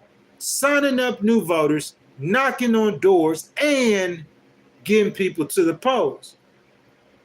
You have Trump, he going Aiden Ross. Aiden Ross is a streamer on Kick. He's a very popular streamer. I've seen Aiden Ross have a rapper on his 2 million people in his stream. 2 million. Very popular streamer, okay? Trump goes on Aiden Ross, all right? So he starts talking. He's trying to reach younger voters. You know what I'm saying? He's doing good with white males. All right. The thing is getting them people to the polls. That's what Rasmussen knows. That a lot of these young people register to vote, they never go to the polls. If they register to vote and they never show up and vote, what does it matter if, well, we registered this many? Oh, we don't have that many people register. Who cares? You are trying to register people to vote, but it's not about registering to vote. It's about getting them to the polls. You talking about doing that with 100,000, 200,000 people? You need organization. You need boots on the ground. The Democrats are out. They have I'm talking about by wide margins. Let me keep going. More cash on hand. I went over this yesterday. Miss Kelly, you missed this. Money means everything in a campaign. That's how you do that. That's how you go to Pennsylvania. That's how you go to Wisconsin. It takes money to have these rallies. 10,000, 15,000 people showing up. It takes money to do this, okay? You can't do this without funding. Okay, the Biden-Harris campaign, starting from January 1st, this is according to Forbes magazine, the Biden-Harris campaign, starting from January the 1st, which is turned into the Harris-Walz campaign, is leading Trump $678 million to $309 million in money raised. Almost double them. They got twice the money Trump got on the campaign trail. You got to see what's going on. They got twice the money. They're more organized, more boots on the ground. Tell me how I'm wrong. I'll wait for you. Because, see, you guys are just thinking about this whole situation as, oh, we support you. Bro, this is a whole campaign. This is election. This is strategy. This is chessboard. This is not checkers. You talking about the amount of cash on hand? You talking about boots on the ground, organizing, signing up people to vote, getting the people to the polls, making sure they vote, and TV and ad buys. How many of us have started seeing commercials? Just wonder, how many of us are starting to see commercials on TV? Ad buys, okay? According to the New York Times, groups supporting Harris has reversed 332 million in ads compared to the 194 million. She's outspending them on TV. She's outspending them on social media. She outspending them. She more organized than him. She got more boots on the ground. And her message is better. Tell me where I'm wrong. The message is better is an opinion. But the amount of money she's making is not, that she's raising is not an opinion. The amount of cash she has on hand is not an opinion. The amount of people she has knocking on doors and making phone calls, that's not an opinion. She's really not the underdog. That's just facts. She really isn't. Way stronger than Trump. He act like the strong man. She just gonna do it quietly. That's how Obama did.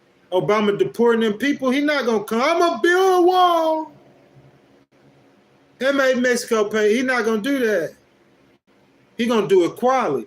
Things that I think that VP Harris can improve in, and I seen on CNN a broadcaster, I think they're saying they don't tell. I'll give advice. You give advice. It's up to her to make the decision. You see what I'm saying, on whether or not You know what I'm saying? But for me personally, things that she could improve in, what she already know, she needs to shore up her support with male voters. Like I keep on saying CNN, I'm not picking on CNN. The reason why I'm saying CNN is because on a regular basis, CNN is all I watch. The cat dog story, when something come up like that, I'll go to MSNBC, I'll go to Fox, and then I'll watch like CNN and the people in the middle. But if I'm just watching like news, I'm gonna be watching CNN. That's my you already know. That's my thing. Y'all, I do it. I love CNN. But look, so the things that she can improve is to shore up her support with male voters. She can introduce a new creative proposal to target men voters. I'm not working for her campaign, so you know what I'm saying. I'm not spending no thought in doing that. But just like the $25,000 if you buy a house, or the $50,000 tax cut for business owners, she needs to come up with a proposal to target those men voters like that. You see what I'm saying? She got a bunch of people working for her that she's paying really well. So, you know what I'm saying? They could come up with that. She also, this is my advice to you, VP Harris, you also need to go on some content creators podcasts like Casanet. If this podcast was up and running fully, you know what I'm saying, we would maintain more than 300 to 400 people in the stream. You see what I'm saying? And I definitely will want to have VP Harris to come on. But she needs to go to a podcast like Casanet, someone who will regularly have 200,000 to 1 million people in the stream, younger voters, okay, that could introduce her to younger voters, that to help to get engaged in the process. Another thing about Kai, I'm not that sure about Kai, but I'm sure that most of the people watching his stream is probably 80% males. The younger voters, male voters, black voters. Kai Sinet. That's the ticket for you. Shore up your support with male voters. How you do that? Go to some content creators who has a large male following. You see what I'm saying? And she needs to introduce a new creative proposal to target men voters. You know what I'm saying? I think that's her things to improve on.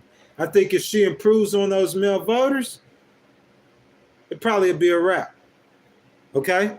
Trump saying he don't know if she could do that. A lot of men support Trump for the obvious reasons, but yeah, shore up her support with the male voters. I think it's important to point out that the Teamsters did not come out and endorse VP Harris fair and balanced. A lot of Democrats don't want to talk about this. I'm going to talk about it, fair and balanced. The last time they didn't endorse a presidential candidate was in 2016 with Hillary Clinton. It's no secret within political punditry that Harris is having a harder time than Trump reaching working class white male workers who do not have a college degree. So to me, it's really no surprise that group Trump will do well with. However, I think the Harris campaign is aware of this, and the things that happened with the Clinton campaign in 2016, and will use that as an example to not create the same mistakes. Y'all want to compare this campaign to the Clinton campaign? She has the Clinton campaign as her God, and she's not going to make the same mistakes. I could promise you. That being said, looking at all the data, in my opinion, with Trump making tactical errors, like saying people are eating cats and dogs, I'm going to build a wall and get Mexico to pay for it. With him making tactical errors like that, having less cash on hand, having less organization, having less boots on the ground, in my opinion, it's going to take a miracle for him to pull it off. What you guys think? Less cash on hand, less people knocking on doors, less people making phone calls, less TV ads. He's got less everything. She's been in the race for 6 weeks. Rasmussen poll has moved 5 points in her favor. 6 more weeks, 5 more points, it's a wrap. He doesn't have the structure, the organization, the money, the nothing to beat her. If VP Harris, if you lose the campaign, baby, your campaign did it. You are not the underdog. Y'all are better organized. You got more money. You're stronger. Say Hillary Clinton did too. I know what y'all haters gonna say. Hold on a second.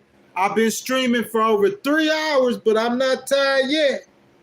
I'm trying to run down 56 more minutes. Hold on a second.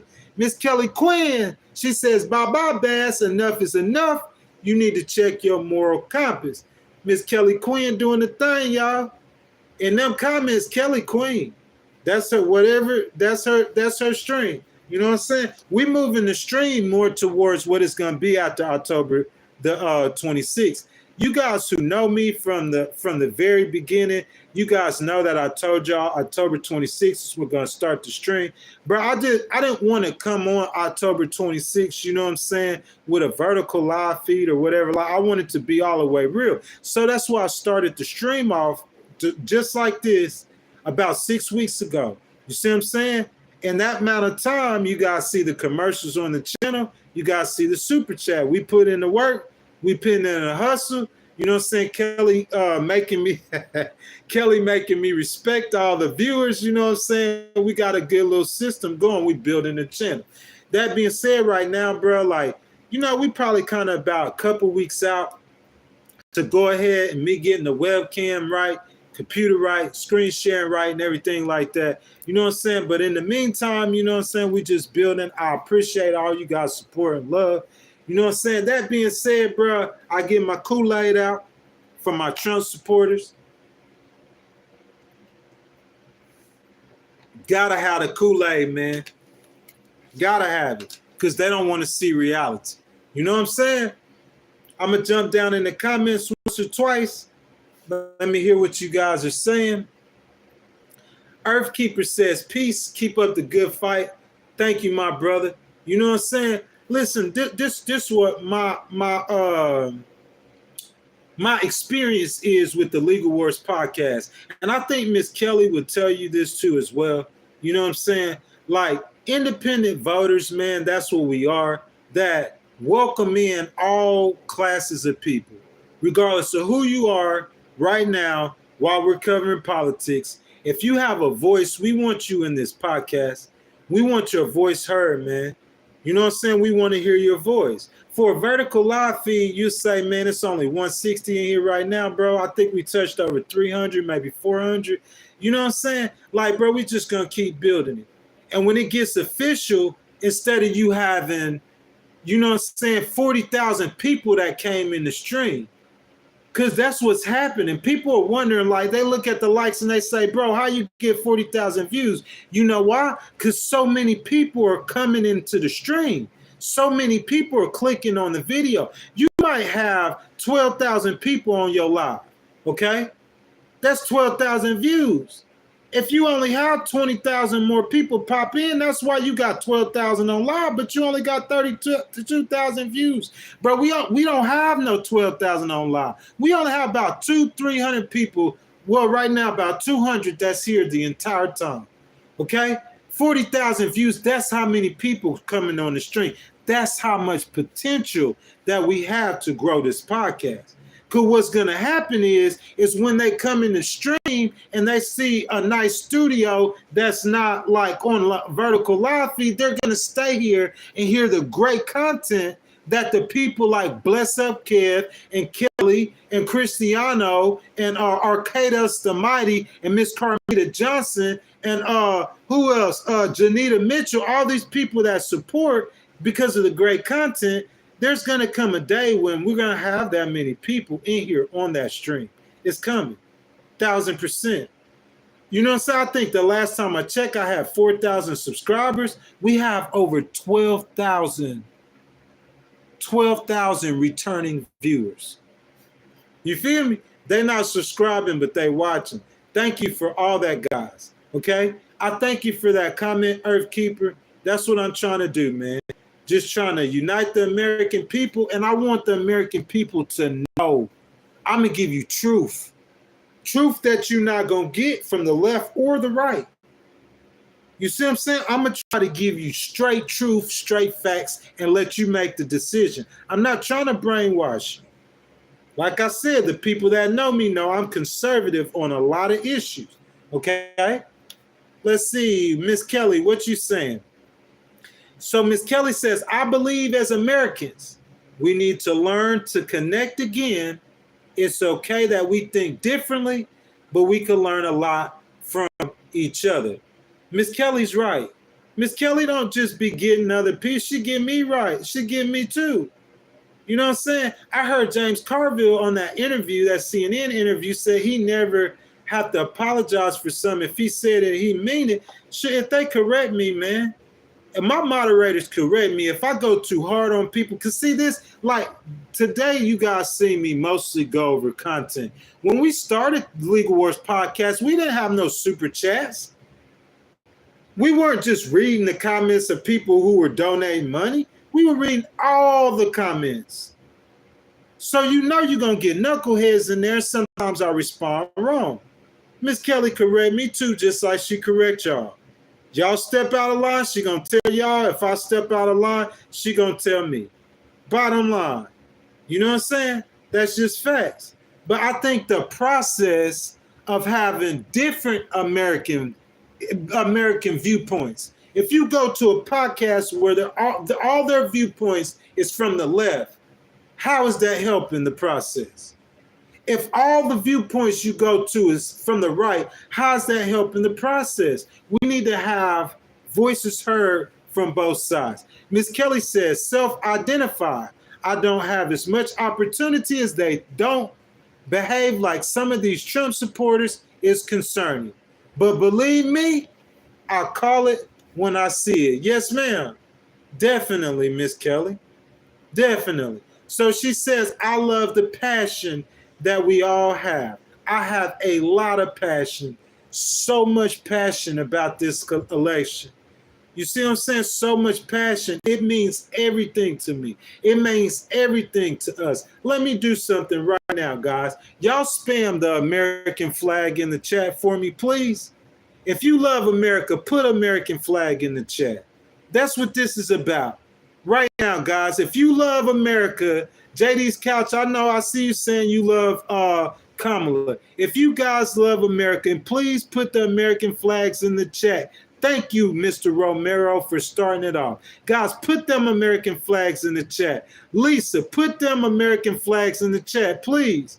It's not a poll, Jake. I'm not asking about Kamala or Trump. I'm asking about America. This is about America, Democrat or Republican. Thank you, Vorlito. It's not a poll, Melvin.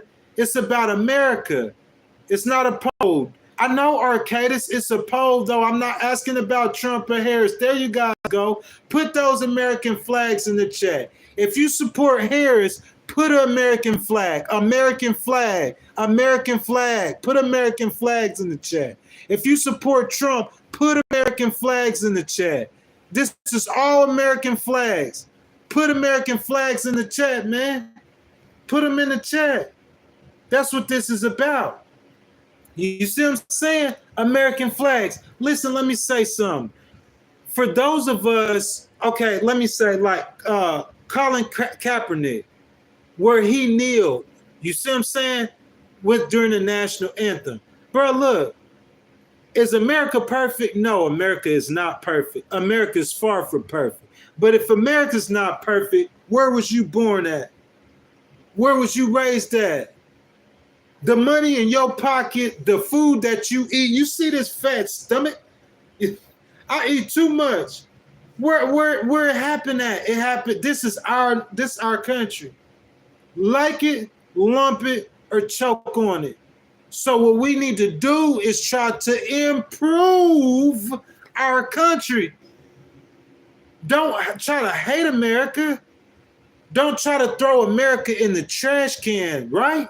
We need to try to together improve our country.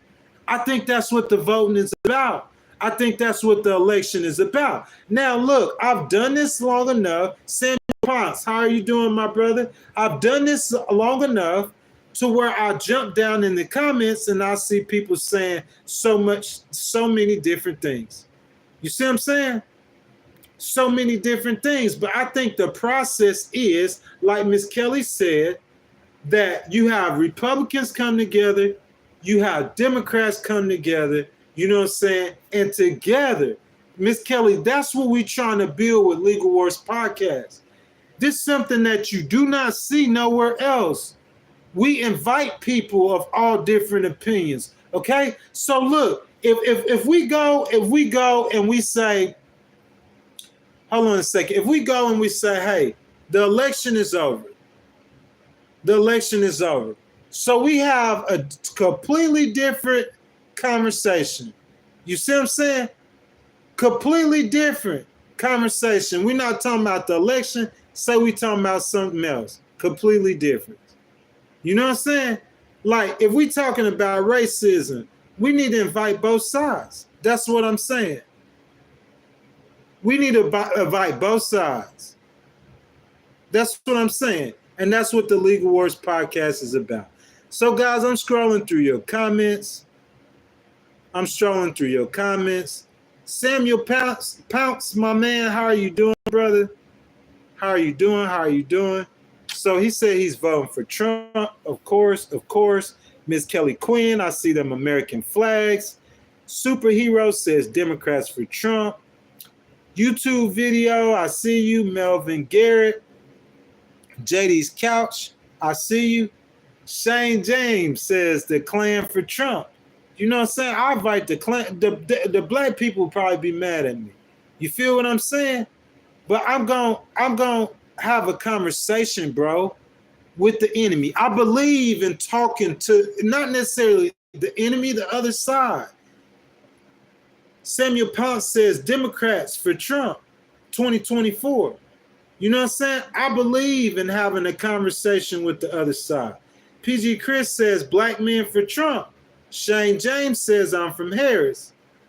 Samuel Ponce says I'm Americans for Trump. Mr. Ponce, I appreciate you. You see what I'm saying? But it's not enemies. Sir, okay, I said the wrong word, brother. It's not enemies. They're not my enemies. I'm saying people who think different than you. I believe in having conversations with them. You see what I'm saying, Brandy? What's up, Brandy, baby? You see what I'm saying? For real, though. Do you guys agree or not? I believe in having conversations with people who believe different than you. Let's get together. Let's talk it out. Ain't that what we're supposed to do? That's what I try to do. You know what I'm saying? Gina Evans says, I'm definitely for Trump.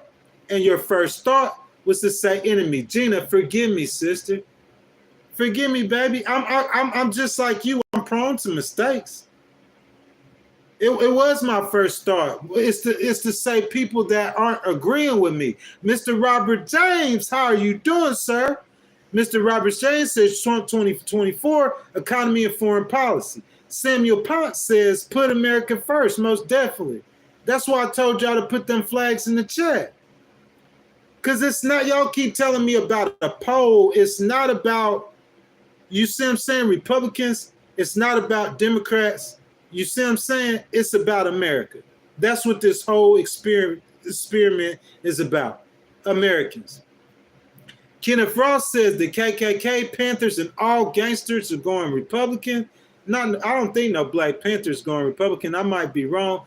Lars Peterson says people who can't think for themselves vote Harrison Walks. Jay Wilkes says lock him up. Who are we trying to lock up? You talking about Donald Trump? You know what I'm saying? You can't lock him up before the election. Marvin Garrett says run a poll for Harrison Trump. I will, sir. Arkodos the Mighty says, do you hate America? I love America, man. Robert James says, what up, H-Town? H-Town, Ghost Rider, baby. You feel me? Houston TX is where I became the ghostwriter. You know what I'm saying? Arcata, let's see. Salute you, sir. Yes, sir, Vertus. I love my country, man. Why I can't love? What else I'ma love? What country I'ma love? If I'm an American, look at my fat stomach. Everything I got, who I am, came from America. So what else I'ma love? This man kneeling for the flag, bro. I'm sorry, I disagree with that. Does America have a history of different things? Yes, of course. We need to fix our country. Let's love our country. Let's fix our country together. That's my motto. Tell me where I'm wrong. Herbert Adams says ex-felons for Trump. Melvin Garrett says, no, you will not. You're scared of the truth. Okay, so that's your opinion. Mr. Romero says there's no other side. We're all on the same side with just different political ideologies. Thank you, sir. And he voted for Trump. Thank you, sir. It's the same side. We just got different political ideologies. Samuel Pounce says we should all be against propaganda and censorship. I agree with that. More about censorship than propaganda. Samuel. And also, he's saying Trump is against propaganda and censorship.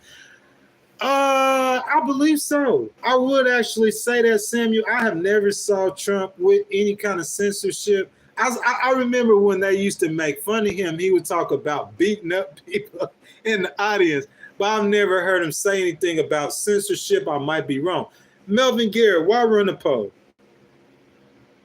We know that it's in this stream. You're gonna have most Trump supporters in the stream. Am I right or wrong, Melvin? So why would I run a poll? Let's see. He says JD's quit scamming. Gina Evans says I feel like too many Dems are like don't believe your lying eyes. Miss Gina, what you mean by that, baby? Just tell me what you mean, and I'll read your comment.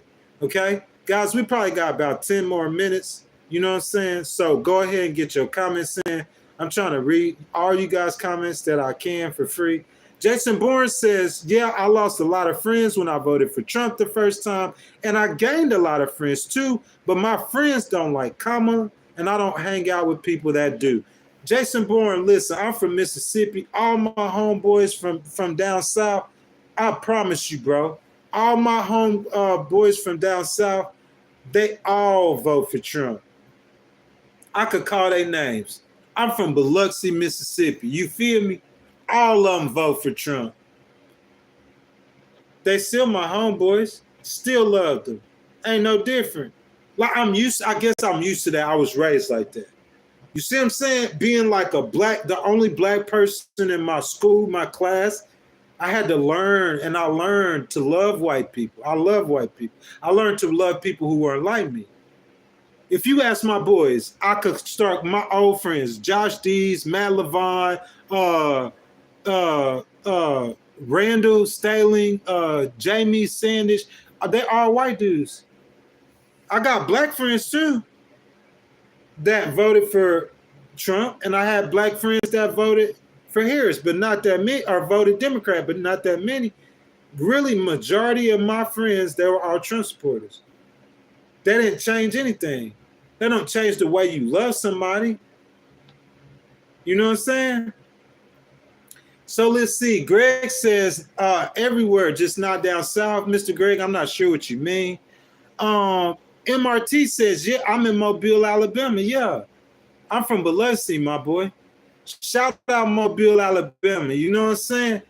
Mobile, right down the street from Biloxi, man. Shout out Mobile, man. I used to work in Mobile, man. Worked a long time in Mobile. Samuel Ponce says Trump 2024.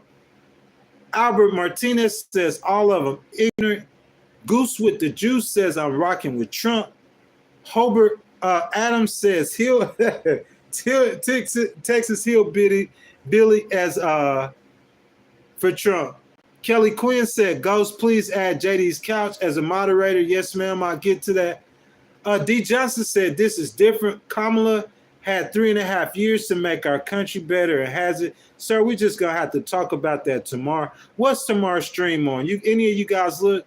I think the stream tomorrow we're going to be talking about something to do with Donald Trump You know what I'm saying? Like I try to do like, unless some news pop up, you know, I try to be fair, cover Trump. I do this the whole stream with a Trump slant. You know what I'm saying? So self-identified billionaire says old Democrat or center left. Not a Democrat. I'm a Republican, but I'm center left.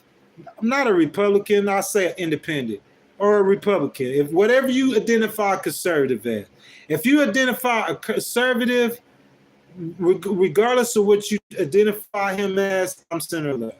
That's all I'm saying. So Arcados the Mighty says, I literally don't know one Kamala personally. Everyone is Trump. Bro, like I know plenty of people that's voting for Kamala. They're just not as vocal and outgoing as brash as Trump people are. Okay, let's see. Miss Kelly is still talking about my brother JD's couch. Albert Martinez, he says that we're all brainwashed. You know what I'm saying? He's spamming the chat now. That being said, guys, we are coming up on our time. I hate to cut the chat off with 170 people, well, 148 people in the stream still. So, guys, I want to go ahead and give a shout out. You know how I do. Samuel Ponce, I see you in here all the time. Mad love to you, my brother. YouTube viewer, I'm an infidel. The truth has been determined. Yoku Bagley, you know what I'm saying? Randall Miller. Let's see. Albert Martinez, of course. Rose Show, CX. Arcados the Mighty, Scott Abrams. You know what I'm saying? Who is that? Reagan Caldo. Tyler Hurley. Goose with the Juice, Albert Martinez, Jason Bourne, Mr. T, Todd Pemper, you know what I'm saying? My girl, Jonita Mitchell, Carmita Johnson, and my boy Kush Boy, he showed up, of course. Who else I got in here that I'll be forgetting? Bless Up Kev, you know what I'm saying? He showed up. Gina Evans, baby, I appreciate you for all your love. You know what I'm saying? I'm just trying to think about everybody. Vertus, Robert James, I see you in here all the time. Kenneth Ross, Melvin Garrett, Jones Charlie, everybody who showed up, Franklin Urban, Jason Bourne, Scott Mabooger, Lars Peterson, everybody who showed up, man, you guys know what it is. I love you guys so much. I support you guys so much. Just believing in the vision, man. Just Americans just working together, coming together, trying to have a conversation to better our nation, man. You know what I'm saying? Yes, ma'am, Miss Kelly, of course, love you too. And I definitely will remember to be kind. Miss Kelly, you helped me out so much with that. You know what I'm saying? Like to where, like, you know, I'm getting to where I need to be, like doing the channel, you know what I'm saying? And Miss Kelly, keep helping me with it. I'm gonna keep growing. You know what I'm saying? Just keep trying to improve myself. That being said, guys, that's our time. Like I said, bro, I love each and every last one of you guys. I thank you guys so much for the support from the bottom of my heart. Thank you, thank you, thank you. Anybody whose name that I have not called, I have not forgot you. You know what I'm saying? That I have not called your name. You guys don't have to do a super chat. I remember you guys from day one.